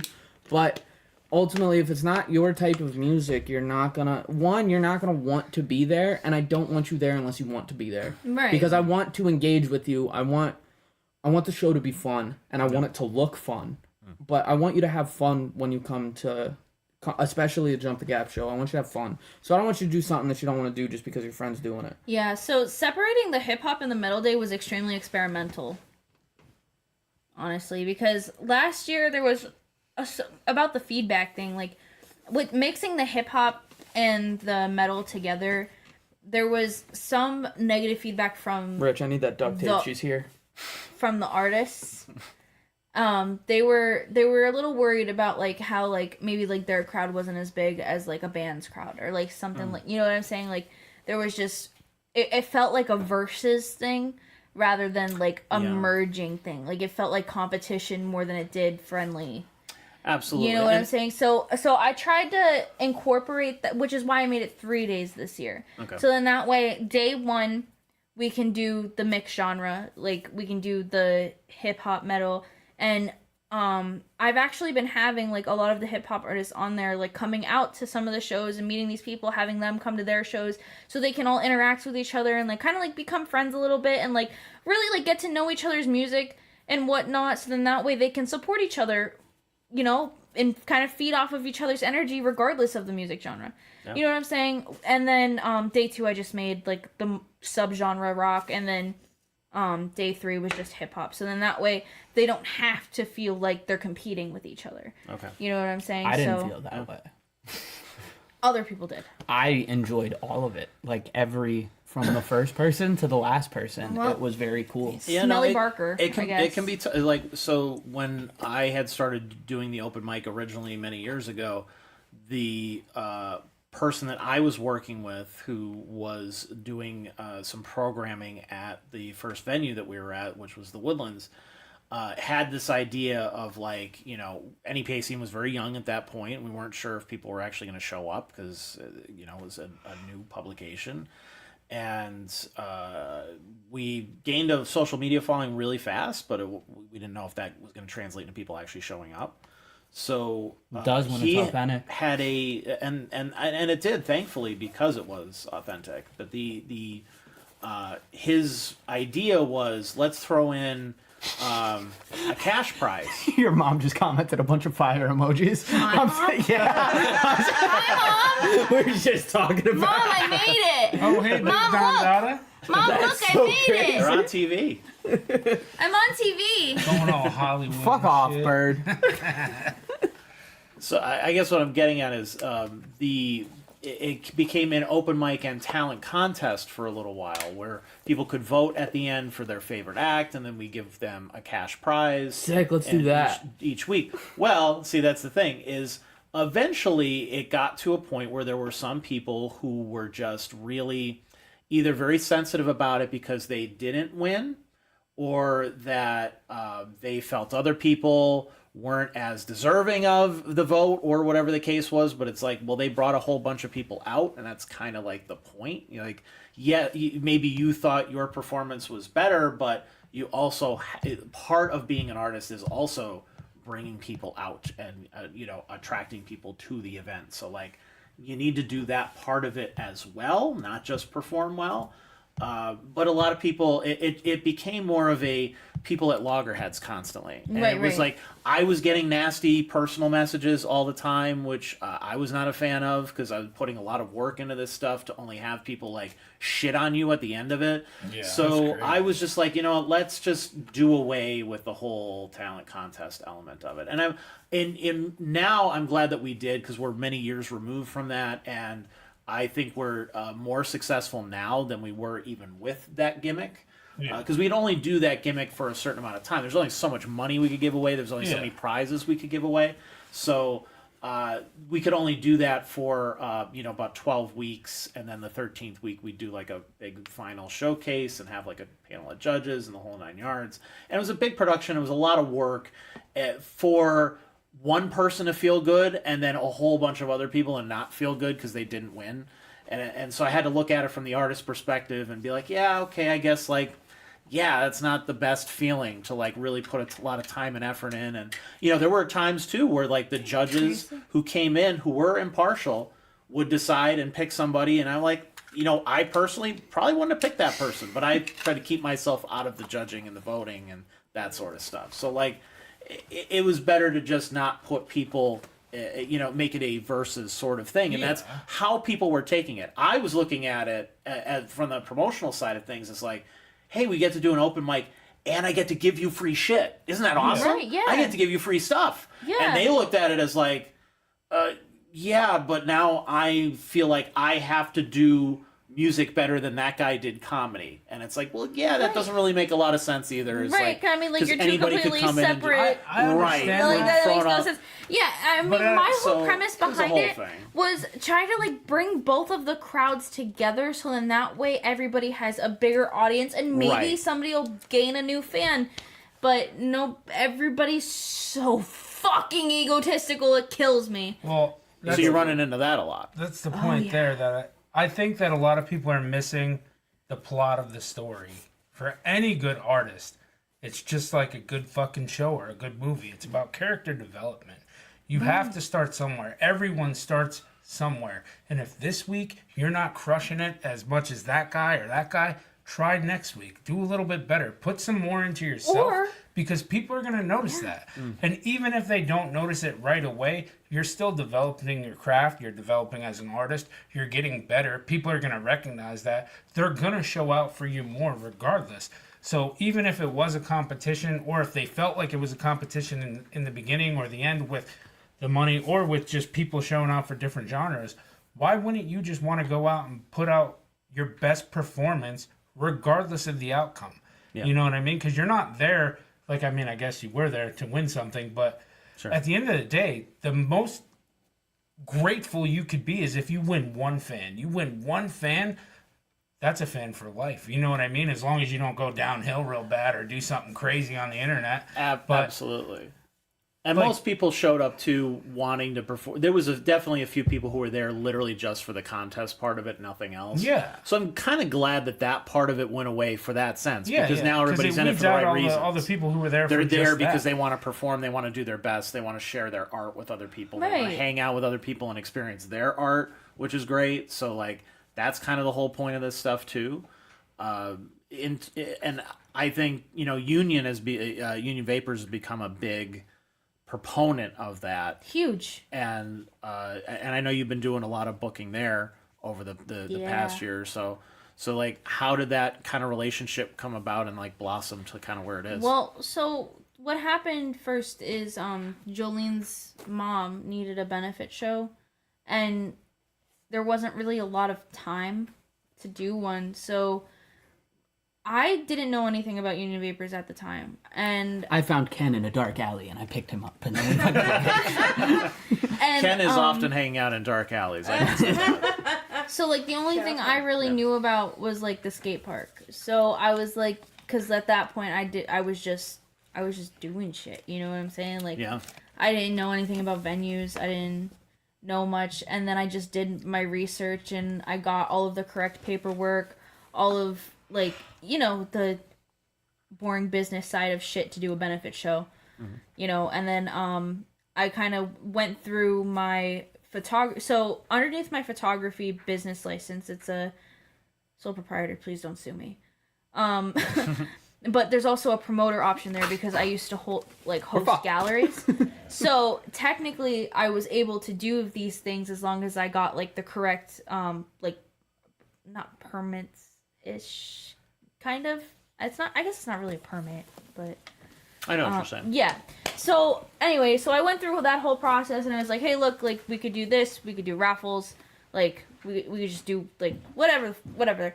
And so then we just kind of got into that, and then that show was okay.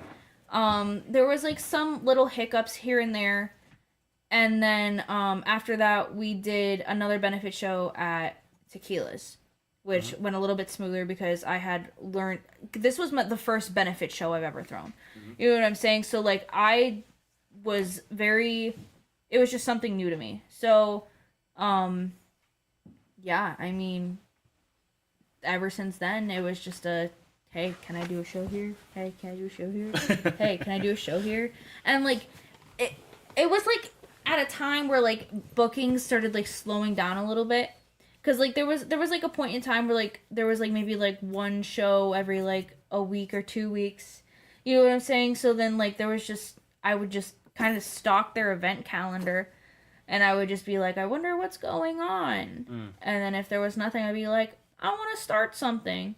And then I needed a benefit show for Jump the Gap, and I was like, hey, I kind of need money to do this, can I do a show here? And that's literally it. I just kept asking him if I could do shows there, and he just let me. You just kept saying yes. Yeah, and all of them were always a great time. And I mean, I've learned so much through Union Vapors. Honestly, I have them to thank for like where I am today. And like I learned so much about promotion through them too. Like I learned what worked, I learned what didn't. Like, because that's another thing, like people need to understand that things like that take time. Like you don't just build a community overnight. Right. You know what I'm saying? So like, yeah, did my first couple of shows flop to fucking shit? Sure fucking did. You know what I'm saying? But like these last couple shows have been doing really, really well. And that's because you have to like really try and like build your community and take the help that's offered to you and meet people like Ken and really like, I don't know, just kind of hone in on it, I guess. There's you build you connect, you make a connect. But the important part, you could have 1,000,001 connections. You can have 1,000,001 connections with 8 million different people, famous, not famous, whatever. Then none of that matters. The relationship matters. The relation. Somebody could have came up to you and said, "Hi, how are you?" Da da da. I mean, you remember people. You're good at remembering people, but you know it's the relationships that you build with those people. And then honestly, me and Ken That's just the kind of important like part. built that relationship where it's just like, No, me and Ken built that relationship. yeah, okay, Had they're nothing to basically do with married. Donna. They're basically married, but I don't know. I mean, he's a really good friend now, and we work together on a lot of stuff. He's a huge sponsor and support and Jump the Gap. Same thing with Union Vapors. He really put on for hip hop too. He really did. He really gave us a place to have hip hop shows because, like I said, fuck your insurance policies. Book more hip hop shows. Nah, let Ken have them. Ken can have them. But, I mean, hip hop is really hard around here, especially finding a venue that'll allow you to do it. Yeah, I think there's a lot of people who are kind of stuck in their ways with that sort of stuff, and they see that as like, there's definitely, it's a cultural thing. There's I think, definitely, too, you know? It's a yeah. big cultural Well, there's thing. that too, and then there's some insurances for businesses that don't allow you to have certain genres of music at their establishments. We can't do hip hop. So, Y'all like, could beat the shit out of each So other. like, which is say crazy work. we're gonna take Alibaba for example, R.I.P. The Pop Smoke show. If somebody has an insurance policy that doesn't allow hip hop and they have a hip hop show and somebody gets shot at the Pop Smoke show, you're covering those medical expenses. You're covering like you're liable for all of that. Yep. You know what I'm saying? So like I get it to an extent, but like you can change your insurance. Well, Get better insurance, forehead. Get better insurance. It was foreskin. definitely a lot easier back in the day, and I hate saying it because that really shows my age, but when I was younger, there were so many venues. Now there's so many fucking parking lots. Right. Like, Yeah. it sucks. One of my favorite venues that I went to that was sneaking Ride away or for a Die. minute. Shout out Diane. You're probably not watching this. But Diane's Deli was my Hell yeah. spot. I wanted to go If so I said bad. Diane, That place was great. it's a random Tuesday. Me and the boys want to come hang out. She'd be like, "You guys need a DJ, or you got like?" I'm like, "We're setting up shop," and she'd let us do it whenever. She let us do it the day before Thanksgiving. You know, like she just didn't care. She was happy to have people there because she knew if people were there, they're gonna spend money. Right. You know what I mean? People come through the door. That's the hardest part of owning a business is getting people through the door. So if someone's willing to just bring them, that sounds great. Yep. And also, me and my friends weren't going to let a bunch of people just tear the place apart because that was the only place that would let us go on a whim and be like, yes, you could do whatever you want. Jump on the ceiling, do whatever. But there were other places that we didn't know the people, but they were just so willing to let people in. And now I think it's very closed off, you know, and especially for hip hop, because there's not enough venues, especially in Wilkes-Barre area. And the venues, I don't know any venues in Wilkes-Barre anymore, but the venues that were there are either closed, they're a parking lot now, or the people who own them want no part of it. Yep. And I get it to an extent. A lot of it is insurance and stuff like that, but like, It's a ticket thing too. We get it. Metal shows sell tickets. It doesn't matter who's playing. well, we yeah, get but it also depends People on the just want to venue. swing on each other sometimes. We get it. You could do that at the hip hop shows. Because too, like a though. lot of the venues now too, like there's age restrictions. Most of them are bars that allow hip hop, and Yep. let's be for real, people who are over 21 aren't spending a ton of money on their favorite rapper. Yep.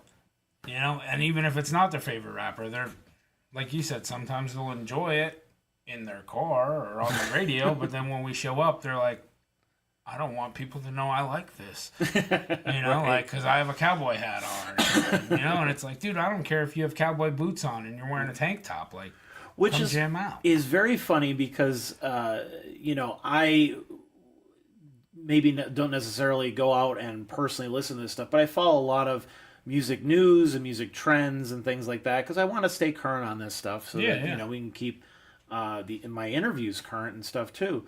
And one of the things that country music will not admit but continues to do is big country right now. All of the, you know, stuff that you hear on the radio and the videos that go viral and everything else, every bit of it is influenced by hip hop, by rap. They're all putting beats underneath all of their stuff. A lot of them are even rapping in there. They're rapping in the songs themselves. Some of the biggest they're country songs structuring right the now songs. have like Big X the Plug on it. Yeah, right. Or Some of the Mexican OT and biggest stuff country like, songs they're are doing- from rappers. They're doing Yeah. features Just and things rappers, like yeah, that. or And like it's like Post Malone has a whole country album. Like, it's like literally all of the things that hip hop and rap are known for are being integrated into country music, which is hilarious because they continue to shit talk that music and not want to be a part of that. But at the same time, they will steal from it because they know that that's what sells. It's amazing. Hip hop to me. is the biggest genre in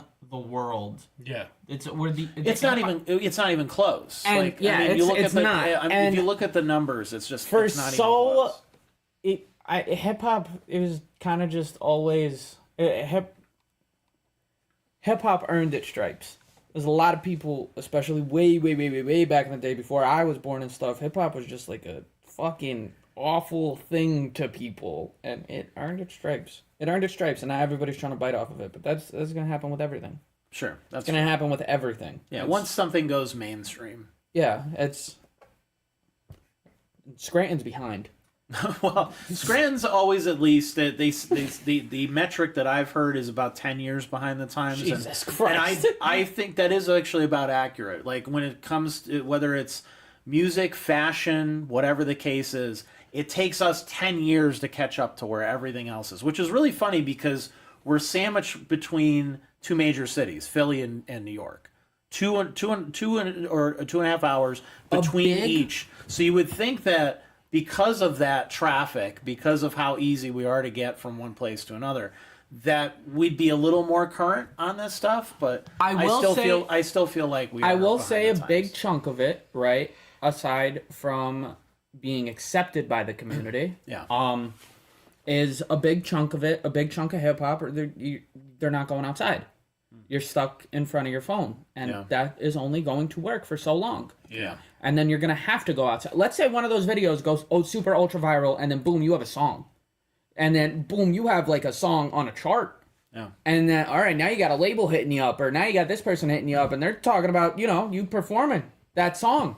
And then you go and you perform that song, and that song does not sound the same. That song does not sound like that song. Right. And then boom, you're performing in front of 5,000 people. Great, awesome, dope, but you're not really performing. You're kind of just on stage. But, Right. I feel there's a lot of it too where it's like Yeah, people- before that viral video happens, there's artists that are grinding for years doing open mics and stuff like Yes, that. absolutely. That happens a lot too, but a big chunk of it is you can go viral 8 million times, but you gotta go outside. You have to shake hands. You have to meet people. You have to talk to people. I did it backwards. I went outside first, and then I was like, all right, music. Let me do this social media thing. Right. And I'm still learning. And But that's actually, you made a really good point there, and I didn't even think of that because I don't really associate with too many people who do it. Nothing against people who do it. I mean, I guess everybody has their niche, but like a lot of people will fabricate their sound so much that, like he said, when they go, I don't fabricate my sound at all. I sound like garbage, and I'm proud of it. He sounds But- like a garbage disposal in a good way. That's just my voice. And I actually had an argument with somebody the other day about it because they're like, your voice is so deep on music. He just but has then when you slippery talk- tactics that he uses. Then when you not, talk, your let voice the is boy so get low. his point off. But that's because when I push with my diaphragm, even if I try to talk louder, my voice gets raspier because my vocal cords vibrate a lot. I try to talk quiet because I don't like the feeling in my mouth and throat. But that's whatever. objectifying you again. But no, I'm talking about when Yeah. people auto-tune or It's they bird, she's filter or they objectifying literally me. they layer their song so much that it's no longer them. Like it is a sound of a human, but it's not them. So when they go to perform, it sounds not good at all because that wasn't you. That was the computer that made you sound good. Right. You know what I mean? Yep. So people also don't want to pay people to come out and have them lip sync songs. So they think everyone does that because a few people in the industry or the scene do it. Yes. And it's like, no, that's not true at all. Most of us are out here real rap, just spitting what we can, whether it sounds good or not, whether you like it or not. Not you specifically, but people in general. But some people do. They just manipulate the sound so much that when they do finally go out, they make that hit song, they go to perform it, and it's like, what am I listening to? What on earth is this? It's not the same song. No, it's somebody doing the song. It sounds like a cover, like a karaoke night, where the song's playing and they just sound horrible behind it. But then they're not doing anything on stage either. There's no Yes. performance aspect of it either, and it's because you're not trained. Like you're not. Like, it's a job. You gotta train to be good at something. You have to do something consistently. That's why I tell people go to these fucking open mics, Get outside. practice, Like I meet said people. before, I met some of my fucking character favorite development. people You have at these to open develop your mics. sound. You have to develop everything that you do. And if you want to get better at it, you want people to notice it, you got to do it at least a little bit okay. We could make one of these open mics a fucking. We can just. It could just all be hip hop. It could be fucking 30 hip hop acts, and the scene wouldn't know what the fuck to do. Right?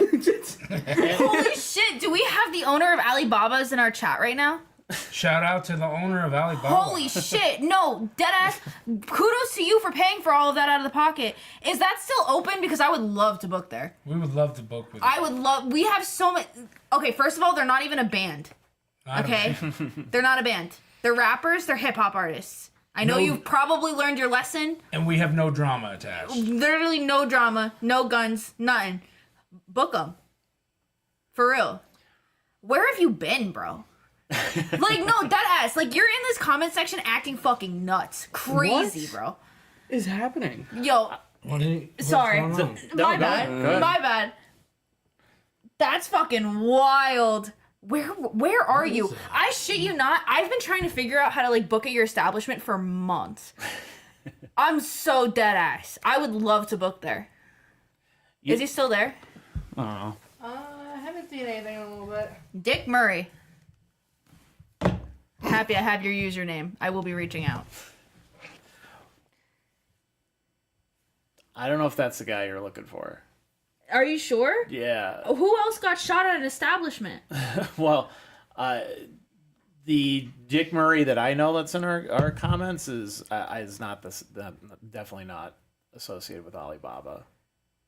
Oh, well then, So I never don't know mind. who that is. Well, Alibaba. I don't know what is it. I don't know what you own. If you're seeing this, Alibaba, just know if you're ready for a comeback, I'm here. Yeah, if you're a venue in NEPA and you want us to show up, show out, and make you some So, fucking money, Speaking of people who are authentic, that's why, as you mentioned, I love Rosamp and what they do. Yeah, yeah. Oh my god, Like, those guys are great. Those guys are so good, and and they're very these- chill. right, they're so chill, laid back. Like they're at least in all of my interactions with them and all I've seen them do, it doesn't seem to be like there's all this drama and whatever else, and you get they're real cool about you it. know, a whole group, a collective together like that. They all just kind of have this singular sort of mission, and they just go for it, and it all sounds good, and they all work with each other, and they all feature on each other's tracks, and it's really great. They were doing something the stuff really that they great. the stuff that they were doing Yeah. at Keystone's stage is not highlighted enough. I know a lot of bad shit happened at Keystone,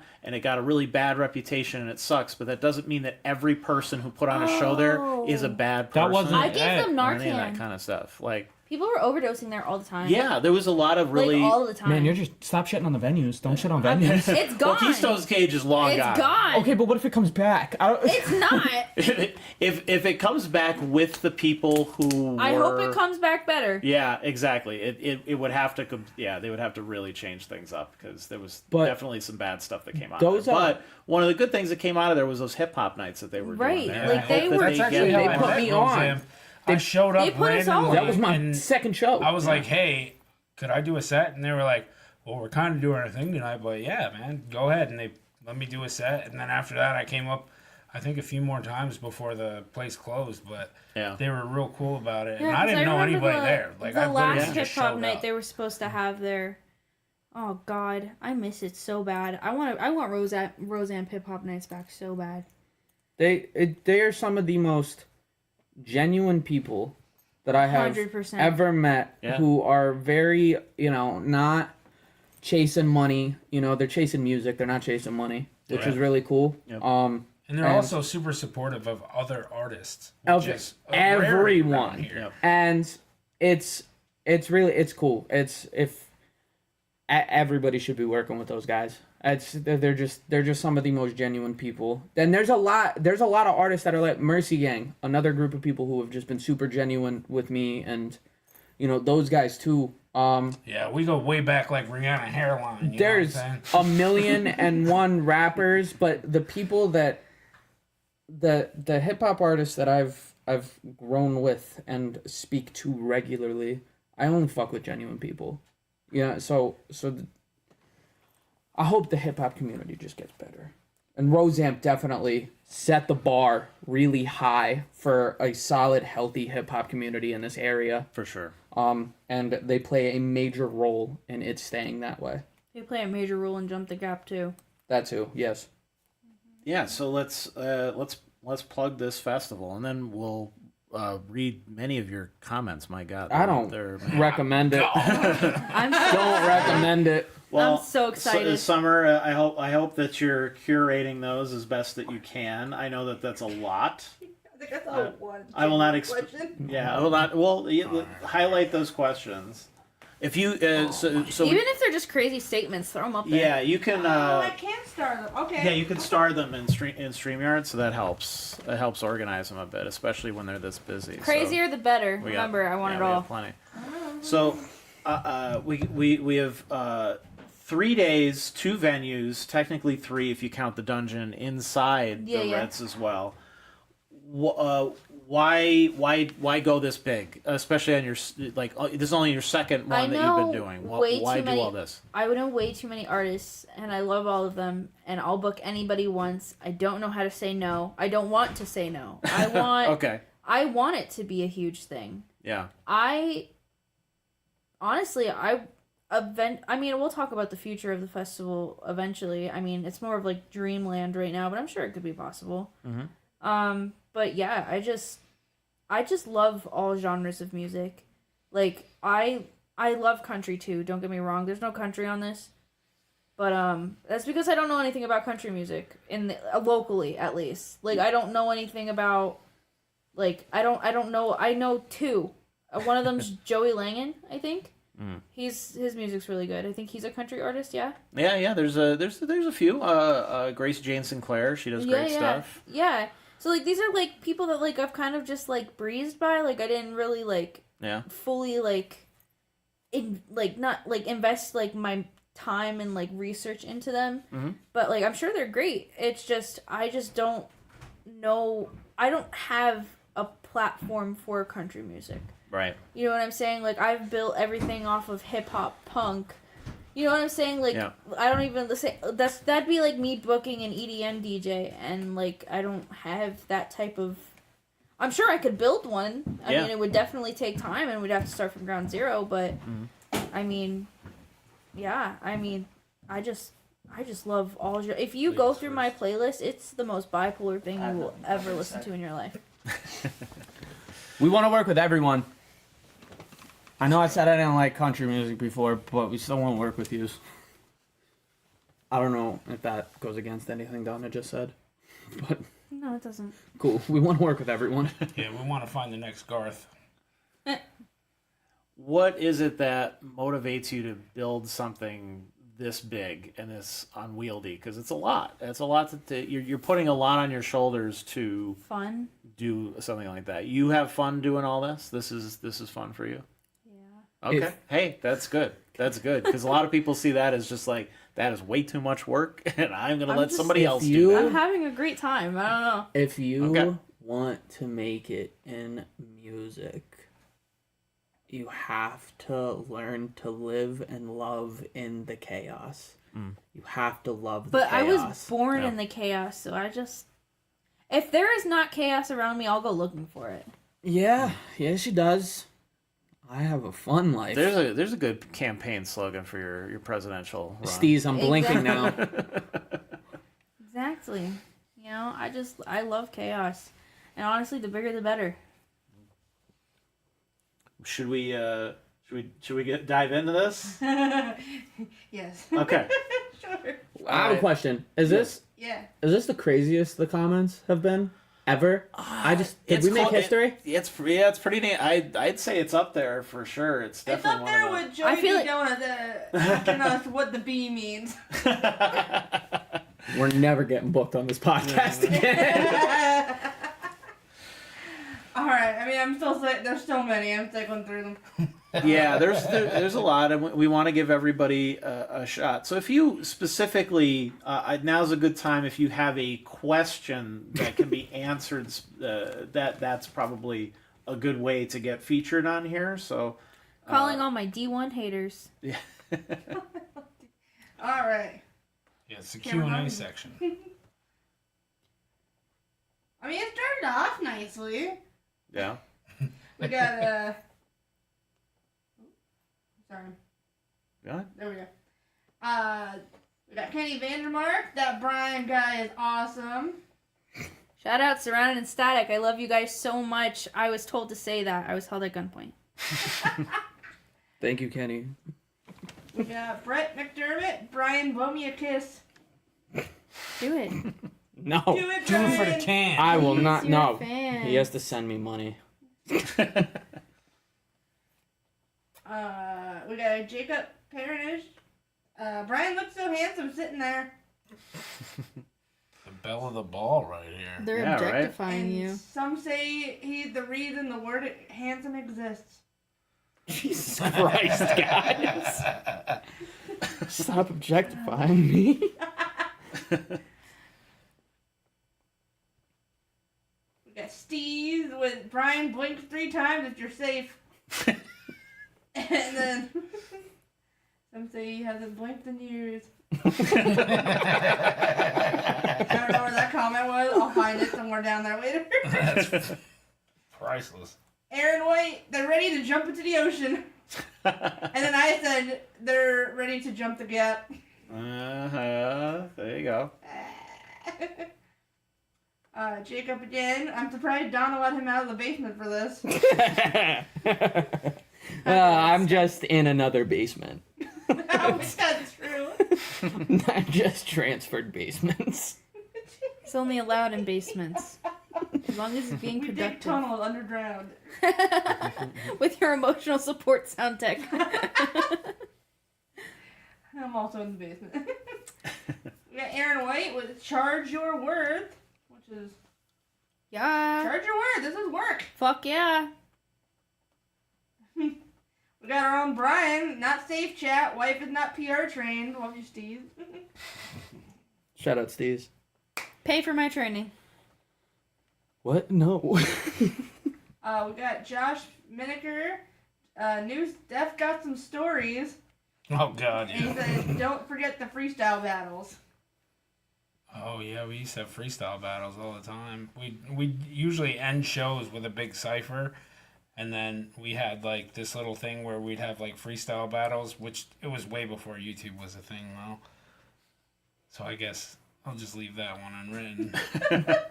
I know Nate Williams used to come to the open mic for a long time. I We've know. had him on the show. Oh man, me and Nate, we used to do mic wars together. Yeah, Back. he's still big on that stuff all these years Yeah. later. Yeah, Mike Shout out, Wars Nate. was, oh man, that was probably like the only successful battle rap league, and I don't know why it stopped. Something happened, but it was really big for a while, and Nate was really active in it. Like he was almost at every one. Yeah. Nate's doing right now. He's currently doing the virtual battle raps, which if you watch them and stuff, they're really good. They're really good. These guys that the guys that he books and battles and stuff, they're super talented. So like a virtual, like this battle rap, like the other person's not here. Yeah, it's kind of like I think they do it on Discord. Oh, I Interesting. mean, Steve's it's gonna good. ask you about your Facebook freestyles. Yeah, I the start. All right, so the start to my music career was if I get 50 likes, I'll post a video of me rapping. This is 2015, 2016, and that got not 50 likes. And then I posted the video, and then it did well. I posted another video after that. It didn't do as well, but still did okay. And then I did a 10 toes down challenge, and then that went viral before viral was viral. So that was like, that's where my professional music career, I guess, started. And then, you know, I started doing shows and one show. And then the music scene got really shady for a 16-year-old kid, and it freaked me the fuck out. So I was like, I want no part of this. I want no part of. I had contracts in front of me. I had venues trying to fucking really scam me out of some shit, and I was like, I don't want any part of this. So then I stopped doing it, and then Donna convinced me to do it again. And now, just Ken, he just bullies me now. So. well, I mean, that was like a big thing back in the day. People would pretend to be promoters, and not so much that they'd pretend to be, they'd actually be promoters, but they would do it in such a shady manner.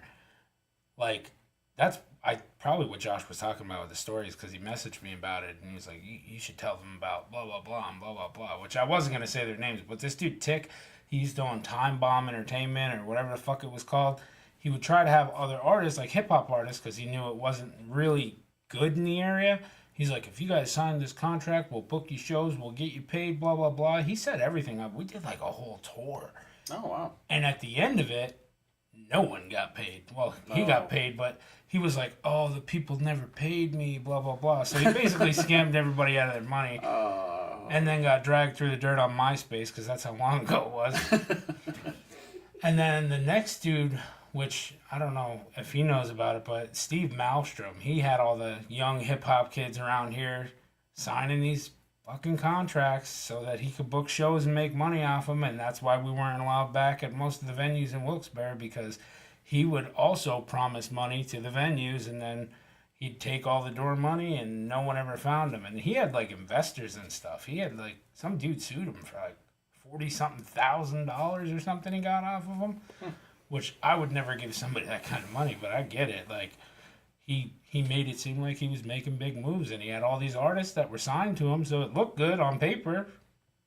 But little did the guy know that nobody was actually getting anything, and it kind of I ruined love the how this music is just scene, like you know? a generational thing. It happens Sounds every so like 10 familiar. It's years. so familiar. Like, there's so many Sounds so things like familiar. and there's actually things like this, like in the metal scene too. It's not just hip hop. Yeah, it's not just hip hop; it's in every scene, and people see it as like, all right, these people are so hungry for fame and attention, we're just going to utilize it to fill our pockets. And at the end of the day, if nothing happens with them, Don't just Yep. ignore it. Yeah, Don't if you ignore see it. something, say something. Yeah, if you see something that's shady as fuck, tell people so other And if people somebody's can avoid offering you a contract to sign with them and they really don't have credentials, probably ask somebody about it. Ask And- anybody else. it. It's a like, to an extent, artists have to learn You know, like you kind of have to go through something fucked up to really. Everybody in the music to really industry grow, gets scammed but- at least once, and then they're like, "I'm Yeah, never you need doing one. that You again." need one good story, but It's not. a doozy. If you see something that's like fucked up or shady, or you're like, nah, it don't feel right, say something, ask about it, and you know, yeah. Sorry guys, I'm like dead now. Very sleepy. Okay. Neural mints are wearing off. No, my neuromints are gone. Donna made me eat all of them. I didn't. We and him literally. Neuromints sponsor NEPA scene so I could get free ones. All right. I'm gonna keep going. Yeah. What else? What else we How got? we doing? I said I think Xdrenaline and Doc Nuece should freestyle against Donna. No, not gonna do that. Hey yo! Nope. Pay me. You gotta pay me to get fucked up. You have to pay me. We had Crystal Johnson. So proud of you, Jay. That's you. Oh, hey, Hey. hey, Crystal! Big hearts in the comments. Not yet. I'll put it in there. Yeah, Jacob again. Still surprised Donna let him come out of the basement. Multiple times.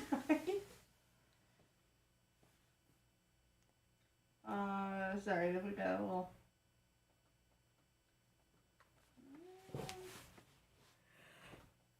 There's so much. We got Derby U, Mercy Gang.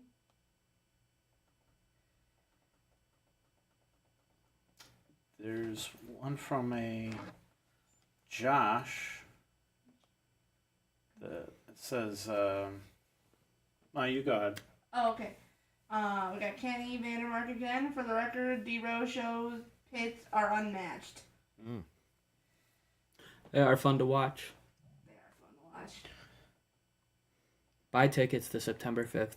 Any local comedian favorites? I don't know about. This one? Hold on, let them get there. I'd have Let to them say get Shane there. Gillis. That's not. I don't think that's what they meant by that question. Just kidding. I think this was the question Yes. I was looking for. I love you, Big Limpin'. It's my favorite local rapper. There you that's go. for sure. Big Whoa. Limpet. Alright, we got Josh Miniger again. Ask Nuece about the Mission Infect Party. That was a reason we weren't booked a couple times in Hazleton. Oh wow. Who wants to be booked in Hazleton? Come on. I mean, Yo, the Hazleton hip hop scene goes fucking crazy. Does it? Yeah. Okay. There's a lot of fucking rappers there. Okay. They are nuts. That is where hip hop is at right now. I was speaking more about Hazleton in general. Oh, Hazleton's a rough spot. Yeah, no, it's cool. My family's from there or whatever. That's cool. It's fine. I made it out a long time ago. I almost moved back, but You couldn't pay me enough. But there's Luzerne County in general, does that have a pretty good hip hop scene up there? it's hard. It's tricky. That's a tough question because yes, but I know all of them. So like, They have nothing. it's now as far as going outside and They doing have- shit. No, we No, don't have listen. shit. They have 107 The Diamond. Shout out those guys. Shout out 107 The Diamond. That's all they have. Shout out AR. Shout out DJ Macklemore. We had a venue and I think it's called The Diamond now, by the way. They just got on the radio. I don't know any Yeah. venues in Luzerne County, which sucks because well, I love doing shows down there. so there's a ton of venues. It's just again with the whole hip hop thing and the insurance thing and the stuff. We had one. Shout out DJ Kev Fresh. Shout out Kev. Fuck. I can't. No. We don't have to talk about it. We But don't shout have to out talk Kev. about it, but we almost had one. We almost had it. And it did really, really well. Too well. Motherfuckers just fuck shit up all the time. Yep. I've had that happen before. Yep. So we were very close. Very close. Will they let us try again? Perhaps not. Probably not. No, that party got fucking wild. Yeah, that was a little bad. We're not really making a case for ourselves, though. But if there's any venues in Luzerne County, Any that wanna venues, host, I promise, any we're not sort as of hip-hop bad as it event. makes us seem. we could make it happen. We can definitely make it happen. We definitely need a venue for hip hop in Wilkes-Barre. I will perform anywhere at least once. I'll Anything. I'll to get put me him in out a of- VFW. Yeah, we're about to rent the hall. Go to Hazelton. Fuck yeah. Let's go. I just need an excuse for Donna to like unlock the basement door so I could leave every once in a while. So if you want to book me, Said Brian Freeze. it's xdrenalinebooking@gmail.com. Book me. Please get me out of the basement. Hear his please. And his cries. We got Robin with, oh my gosh, Donna is so pretty. Aw, Rob. And also, yo, Brian's 6 shirt. Fuck you, bird. We got Big Wimpin, loves all 3 of you. So Aw. I got Oh, what a guy! What a fucking guy! I swear we're getting to the... You better stay on his good side. Who, Big Limpin? Yeah. I don't want beef with him. No, No, you heard some of his diss he's a tracks? killer. He's some a would say stone cold killer. some would say a monster and a beast. Yeah. The new one. Because I'm never fucking performing that song again. You asshats ruined it. It's such a good song. No, fuck off. You ruined the song. If people are giving you that kind of interaction, that means I don't want it. it's good. It's catchy. They have it. Every time I see people, they just spell my name at me. Oh yeah, that happens too. Yeah. That's in the comments. I love that. Shut up, Robin. Oh. Just so you know, Robin, I will perform it for you on the 5th. Be there or be square. I don't think she's coming. She is now. Give me a new shirt. Give me an NEPA one. Can we have a I confirmation got one on plenty. the shirt? Because my vote's for pigeon. What? Pigeon? Seagull? I was Well, thinking- somebody snitched. Rob is back. What about, Somebody sent it to that group chat. what about emu? Emu? Emu. Emu? Ostrich? Emo? Oh, it won't let me scroll up on the comments. No fair. We got Josh saying, one of the best combos is the underground style music mixed with independent wrestling. I've thrown combo shows and they really pull into crowds at times. I do. Those are The wrestling fun community here is crazy. Yeah. I love it. I don't know where. Let me rap at some of your wrestling shows, but Yeah, we'll do it. what the fuck is it? Zach Xander. Shout out my brother. Shout out Zach Xander, my favorite. Definitely. wrestler. Fuck you, Shout out. Zach. Shout out Zach Xander. And my favorite of the brothers, just saying. True. Wow. We got Joey Rozowski. Donna is safe from caution cones. For now. I don't know. I don't know about that. I heard they're lining up outside. I've been fighting back, so. She did mistake me for a cone and hit me. Multiple times. It got real domestic. Cancel Donna. That's crazy. Josh brought up the Mission Infect parties that we had. That's how I accidentally went on tour. We had a big ass party for these dudes who came in from Michigan because Mission Infect was like a big underground hip hop thing, and I ended up. I don't know how old I was, but I'm gonna say for legal purposes I was of age. So I got really drunk, and I woke up in Baltimore, and we were already so far that I just kept going. We did like 5 other shows, and then they were headed home, and they dropped me off, and it was the strangest thing because I was gone for like almost a month, and everybody's like, "Where were you?" I'm like, "I don't know." He probably could talk for hours about like his stories of just. Yeah, it's crazy stuff that Just happened. gonna have to because have a Doc News Day. it was You will literally have to just have a like the Doc News underground Day. hip hop back in Unrelated the to day music, was wild. just Nobody really stories. cared. They were like, you want to party? Yeah, sure. We partied. They saw me perform. I was in the Croc Rock. They assumed I was old enough. They're like, yeah, he's got to be. And then we did shows for like, we opened up for Head PE when they were real big, Tech 9, ABK. And that was like awesome. I wish that people still went for local talent for openers, because like I feel like that's a thing that just doesn't happen anymore. I remember the Mountain. They used to do on Montage. They had like a little contest thing to get people to open up for like Wiz Yes. Khalifa and stuff. I agree. Why don't they do that anymore? That was awesome. I have actually reached out personally to a lot of these venues to ask them why they're not doing this stuff, and like I'll pick up the mantle. I'll get people there. Yeah, because that was the thing back in the day. When you went to a town, there was local openers. They literally just don't If seem I had interested at Montage all Mountain in money- continuing to do any of that kind of stuff, which is really disappointing. That really discourages like the younger people getting into the scene, because it's like, where are Because you you gotta supposed pay for these to? slots. Yeah. Now you gotta pay for these slots. Yeah, but they don't even Fucking- give you that option. They're just like, no. Yeah, right. Well, and that's the thing too is on the actual tours, most of these tours now are set up as you have to buy in on the tour. It's not a like, oh, this band likes this band, and they say, hey, I want you to come on because I want you to come up. That's one of the. I meet think our Major fans Moment and just that did sort that of with stuff. Delaware Ave. Which they should.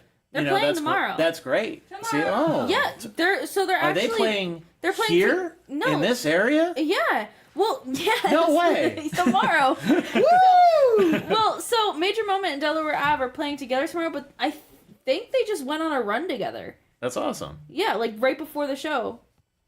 See, and that's how that's And how they these just things connected. should be set up. I But put a them lot on the of same a lot of them flyer. are not these days. I know that there are a lot of there's a lot of hip hop artists who do like the tour thing, like that's all they do is tour, and that's their work. Like they're independent artists, and they just put people on that are dope. Yeah. They limit it to like 2 artists, but they just put people on that they like, and then they're like, hey, come on, like let's go, let's go on a fucking we'll pay you to come on this run with us. Yeah. And then and it's for dope people. One of the things that all I need discouraged is me. the backseat of a van, and like they make sure You I say get a that couple until you're in the bucks backseat of a van, but with no food and nowhere to sleep. I'll figure But it out. one of the things that discouraged me was I had the opportunity to go on a tour with these 2 local hip hop guys that don't make music anymore. Fucking wonder why, but I'm 16 years old and they're putting a contract in front of my fucking face, talking about I gotta pay fucking X amount of dollars to go on this tour with them, blah blah blah blah blah. But it doesn't cover anything. Doesn't cover No, they usually food. don't. It doesn't. It doesn't. That it's literally just a slot to do this. And I'm like, maybe you guys aren't ready to go on tour yet. Yeah. If you can't make that money in tickets, Right. maybe That might not be maybe the you're best not idea. ready for a tour. If you can't make that money in tickets, maybe does you're suck not because ready going to on do a these tour shows. would ultimately help people in that, but it does take money to make money at some certain points, and it's like the catch-22 of the industry. You need to be able to do all these things in just not order big to into do charging all artists. these things, which doesn't. I'm not big into charging We're artists. very, very against it. If we haven't made that clear. No, that's a good thing. I don't like it. Just don't like it. Speaking of the touring bands, tomorrow night, for example, how do you bring in these touring bands? How do you find them, or how do you, Well, you most direct of the them to time where they they just message me. Yeah, they just reach out to you now. Yeah. It is Well, cool. that's just kind of how it's always been. I think the only time I reached out to I don't think I actually did. Now that I'm thinking about it, I reached out to Major Moment to perform for Jump the Gap, and they said they couldn't. But then, 2 days later, they emailed me, and they're like, hey, we actually need a date in Scranton. And I was like, okay. I just made one. That's what, I don't know. I think it's cool to bring in new music to the area. Yeah. I feel like a lot of people don't do it. And then, I don't know. Filth? Filth is one that I asked for, but they didn't have any dates available, so I kind of just gave up on it. And their manager just messaged me, and they're like, hey, I need this date for Filth. And I was like, okay. That's it. They just ask. And I just do. So, as an independent promoter, what are kind of the biggest challenges to making this kind of stuff work? Putting them together, making people show up, all that good stuff. What is it? What do you think is kind of the biggest hurdles that you have to kind of overcome to do this that you've learned in the past 10 months? I don't know. It's all kind of easy. I'm not even gonna like. I'm not even trying to play like cocky or anything like that. Like or like confident or like. I'm not even like. It's been just so easy. Like everybody's been so helpful, and I always find a way. And PR answer. Hold on. PR answer. It's easy when you're doing something you love. The job is easy when you're doing something that you so love. like he could say that. I mean, like I do love doing it, I couldn't do what Donna does. but Couldn't do it. I just enjoy doing it. It's just easy. I mean, I feel like the biggest challenge was maybe like bringing people to Earth. Get off your phones every once in a while, buy a ticket, show up to a fucking show, and enjoy people. Because, I mean, I've ran into a lot of egos, for sure. Yeah, once reality actually sets in for people, they don't like that. Yeah, it's not so much, like, the booking is easy. Everybody wants a place to perform because there's so many artists that don't get a chance around here. Yeah. So many. And, I mean, like I said, I'll book anybody. I have Gutter Cat opening for Major Moment. That is two completely separate genres. Yes, very different. But why not? Fuck it. They're available. They want to play. It's another band. Let them. Who cares? Who cares?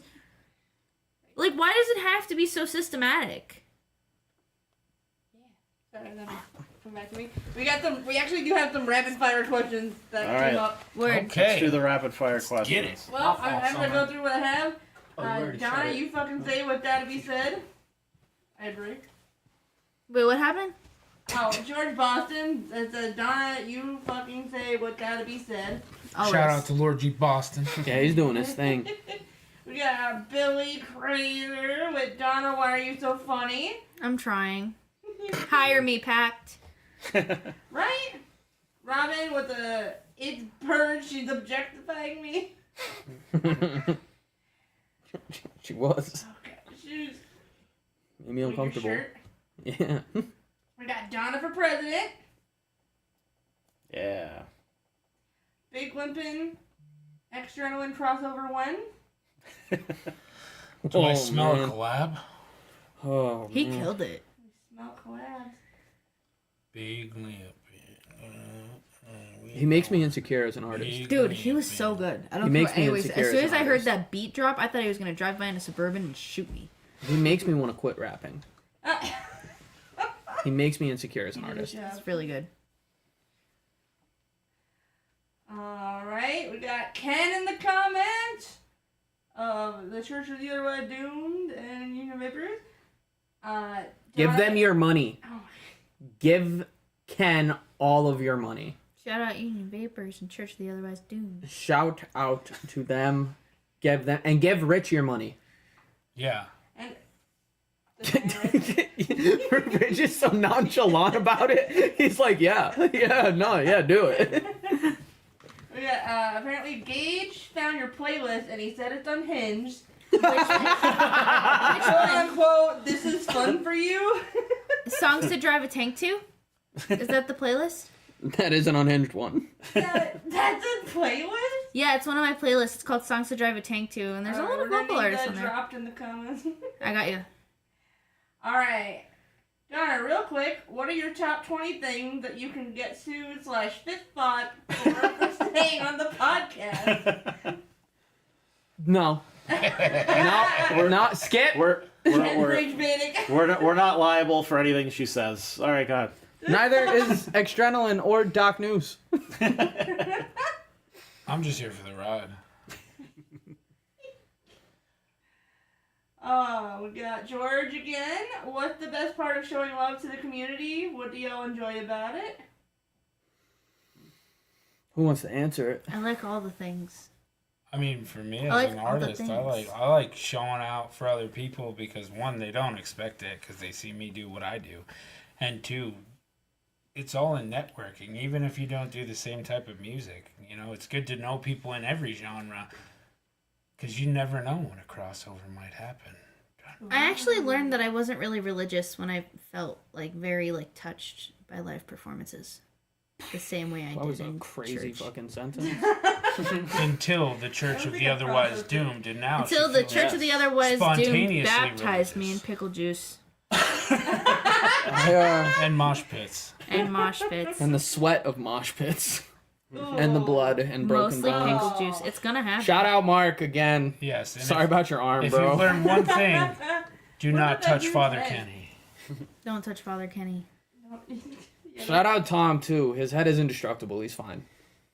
And says, guys, come over to my place after this for a bonfire. Okay, Ken. I'm a hungry girl. Can you make me food? Yeah, is there gonna be Weenies, s'mores roasted weenies.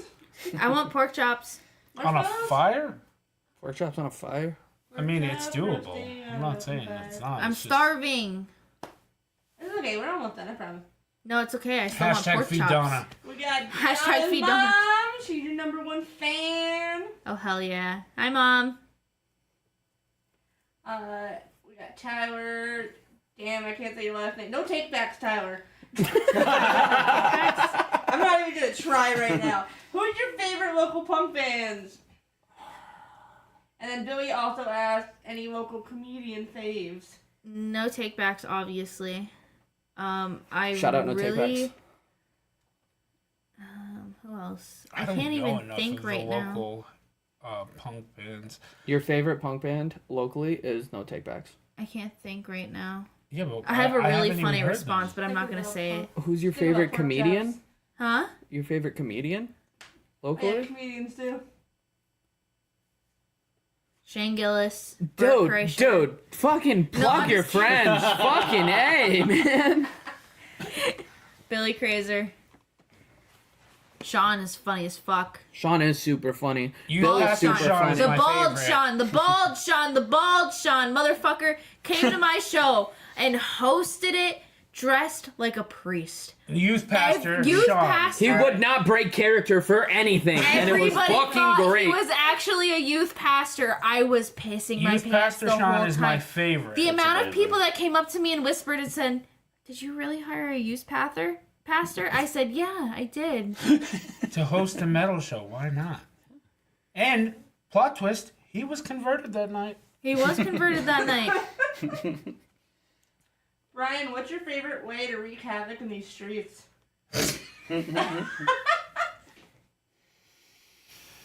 Probably by being a monster and a beast. I got you, Probably Dylan. with Thank you. slippery tactics that he uses like prophylactics. Nope, that's me. It's an everyday struggle. I'm just out here trying to bubble. That's right. I'm just trying to bubble. Josh again, you'll remind him about dead babies from the 80s? What They the fuck? are from Scranton, actually, and I think one's in jail for something crazy, and the other one, I don't know. For dead babies in the 80s. Yeah, they got in a lot of trouble. So I don't know if we could actually talk about them. But they were the first Scranton rappers I ever met in 2006. Rich, any comment? Not in the 80s? Damn. Don's mom again. Don always thrived in chaos, even as a child. You heard Shout out, Mom. it straight from the fucking source. Straight from the birth canal. And I guess the playlist for driving a tank, Robin said it's a banger playlist. Thank you. And I think that is it. Yay! Right. Sorry, it took a while. Thank you. No, that alright. was super helpful because I didn't want to go. It was through super all that. entertaining. There was a lot of good stuff. Yeah, There was a lot of that was good stuff. Thank you guys for keeping the chat lively tonight. Because that also Hell yeah. means we reach more people, and we get the word out. We about what's we going might on look here. like we're on our phones being antisocial, but believe me, we're in that comment section talking to every single one of you, That's right. roasting you. me Fucking you over. entertained over here. And I'll gladly sign off on any cease and desist in the morning. It's just I will not. You're gonna have to sue me. My music career is over before it started. Oh, what do you mean? To They be fair, already I know warned that you everybody are a that this was savage gonna and a happen. beast. I told everyone. I said, "You're all fucked," essentially. Which I mean, I feel like it could have gone a lot worse. It's still happening. totally. It's So, still going on. It's still going on right now. Like this isn't. Yeah, I mean, when it covers Ken's got- every single solitary comment. I could have named every single one of you, and I did not. Rich has to press the button for it to stop. Yeah. So, The shovels are still out. Usually, he starts it. I usually end it. oh, sorry, Summer. Yes, Summer. Emotional Summer support Luna. sound check. Emotional support sound tech. What's that Buy tickets for September 5th. Jump the Gap. I don't give a fuck about the rest of the dates. September 5th, jump the I'm a gap. rapper, We've goddammit. got September real 4th tickets. and September You 5th. can touch them September with your 4th and hands. September 5th. We do have physical tickets. If you Physical show up to the show, tickets. show up to the show tomorrow, you can get physical tickets to Jump the Gap. If you show up to the show Friday, you can also get physical tickets to Jump the Gap. And if you don't want to pay to come see, your friends or whatever, which is fine, we get it. The economy sucks. The skate park show is free. So Skate come park hang is out free. at the skate park We and don't get it. Come to the skate park, but still buy tickets. We Buy love tickets you to guys everything. For buying tickets. You guys are horrible. and that's the only reason we love yous is cuz you buy tickets. We That's not keep you true. around because you have money. They have less than we do. Clip it, chat. Post it. What is wrong with you? September 5th. Jump the Gap. None of this was real. This was all an act. Yeah. Shout out to behind everybody the on the curtain. flyer. Rich, can you put the flyer up again? I can. Yes. Sick. Just day 3 though. I sent you just that flyer. Just put that one up. Just day 3. Yeah, just day 3. Okay. Let me know when it's up. There it is. Buy tickets. Everybody go to my profile, click my link tree, and then click the tickets. Also, I don't really have to promote this one as much because this show is probably going to sell out, but I will say get your tickets before it does sell out. Mac Miller Tribute Night is literally the week after that. Yes. It is At the 12th. Ritz. We will both be there. He is performing at the Dungeon. You can buy tickets for that. I think Specifics tickets... aren't important. We'll all be in the building. Yeah, I think the tickets get... I don't know. I don't want to say something that's wrong. But buy tickets to that too and come watch cool rappers do cool stuff. But September 5th, Jump the Gap. Buy tickets, please. Please. Pretty please. Brian should be main stage for Mac Miller. Okay, we can shut it off now. Oh, we're not gonna share that part there. Nope, no, we can shut it off now. You don't want to give it a little stir and a swirl. No, it's okay. Brian should be main stage for Mac Miller. It's fine. I am thankful for everywhere that... I am thankful for any opportunity that is given to I me. feel like if you don't... I'm thankful for any opportunity that is given to me. Please stop fucking my career. You're right. You're gonna Damn, kill not it in a the career. lobby, not the main stage. I'm cool with wherever I perform. Okay, fine. It's just my opinion. Bye, guys. I'll perform in a bathroom if I have to. Alright, hold on. I got one last comment because it just came in. Fuck. We got a Dick Murray on Facebook now. Oh, I didn't know we were fuck. interviewing the cast of Speed 2. What the fuck? Can I have my Narcan back then? Wait, Is that a wait? What is Wrong that? Is that a movie? Who? Wrong speed. no, you're talking about the one with the bus, right? Yeah.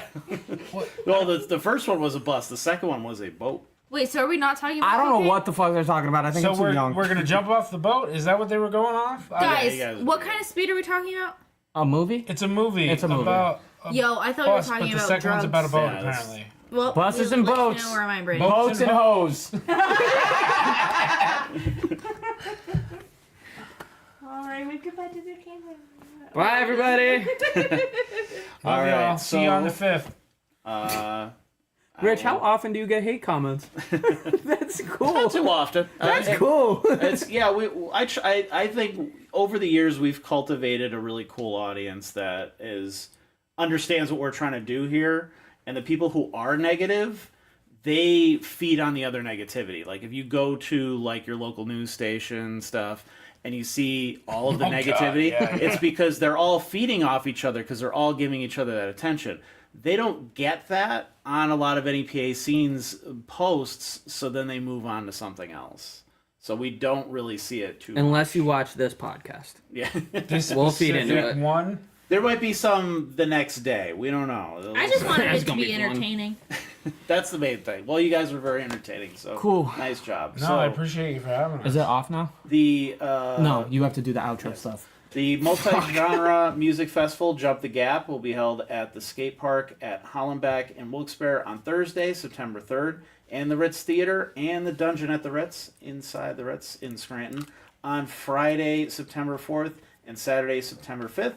Tickets, which are $15, are on sale now. get them in advance online or in person at any show that you are putting on, the particular ones at Union Vapors, because Tomorrow? we love Union Vapors. Yeah, tomorrow especially. That one's going to be a really good one. Yeah. Major Moment should be a really cool one, so you guys should come out to that. And thank you so much for tuning in tonight. And if you like the show, which obviously you did, if you're still hanging out here listening to us over 2 hours later, you certainly we're almost at 2.5. So so obviously you guys have enjoyed this. So please do all those good algorithm things like comment, share, all that good stuff, so that we reach more people, they reach more people, we get more people out to local shows. That's the whole point of what we do here. It's not just to keep you guys glued to your screens, is to get you to actually go out and do shit. So thank you so much for tuning in, and we will see you next week for another NEPA Scene podcast. Have a good night, everybody. Have a good night. Are we women? Bye.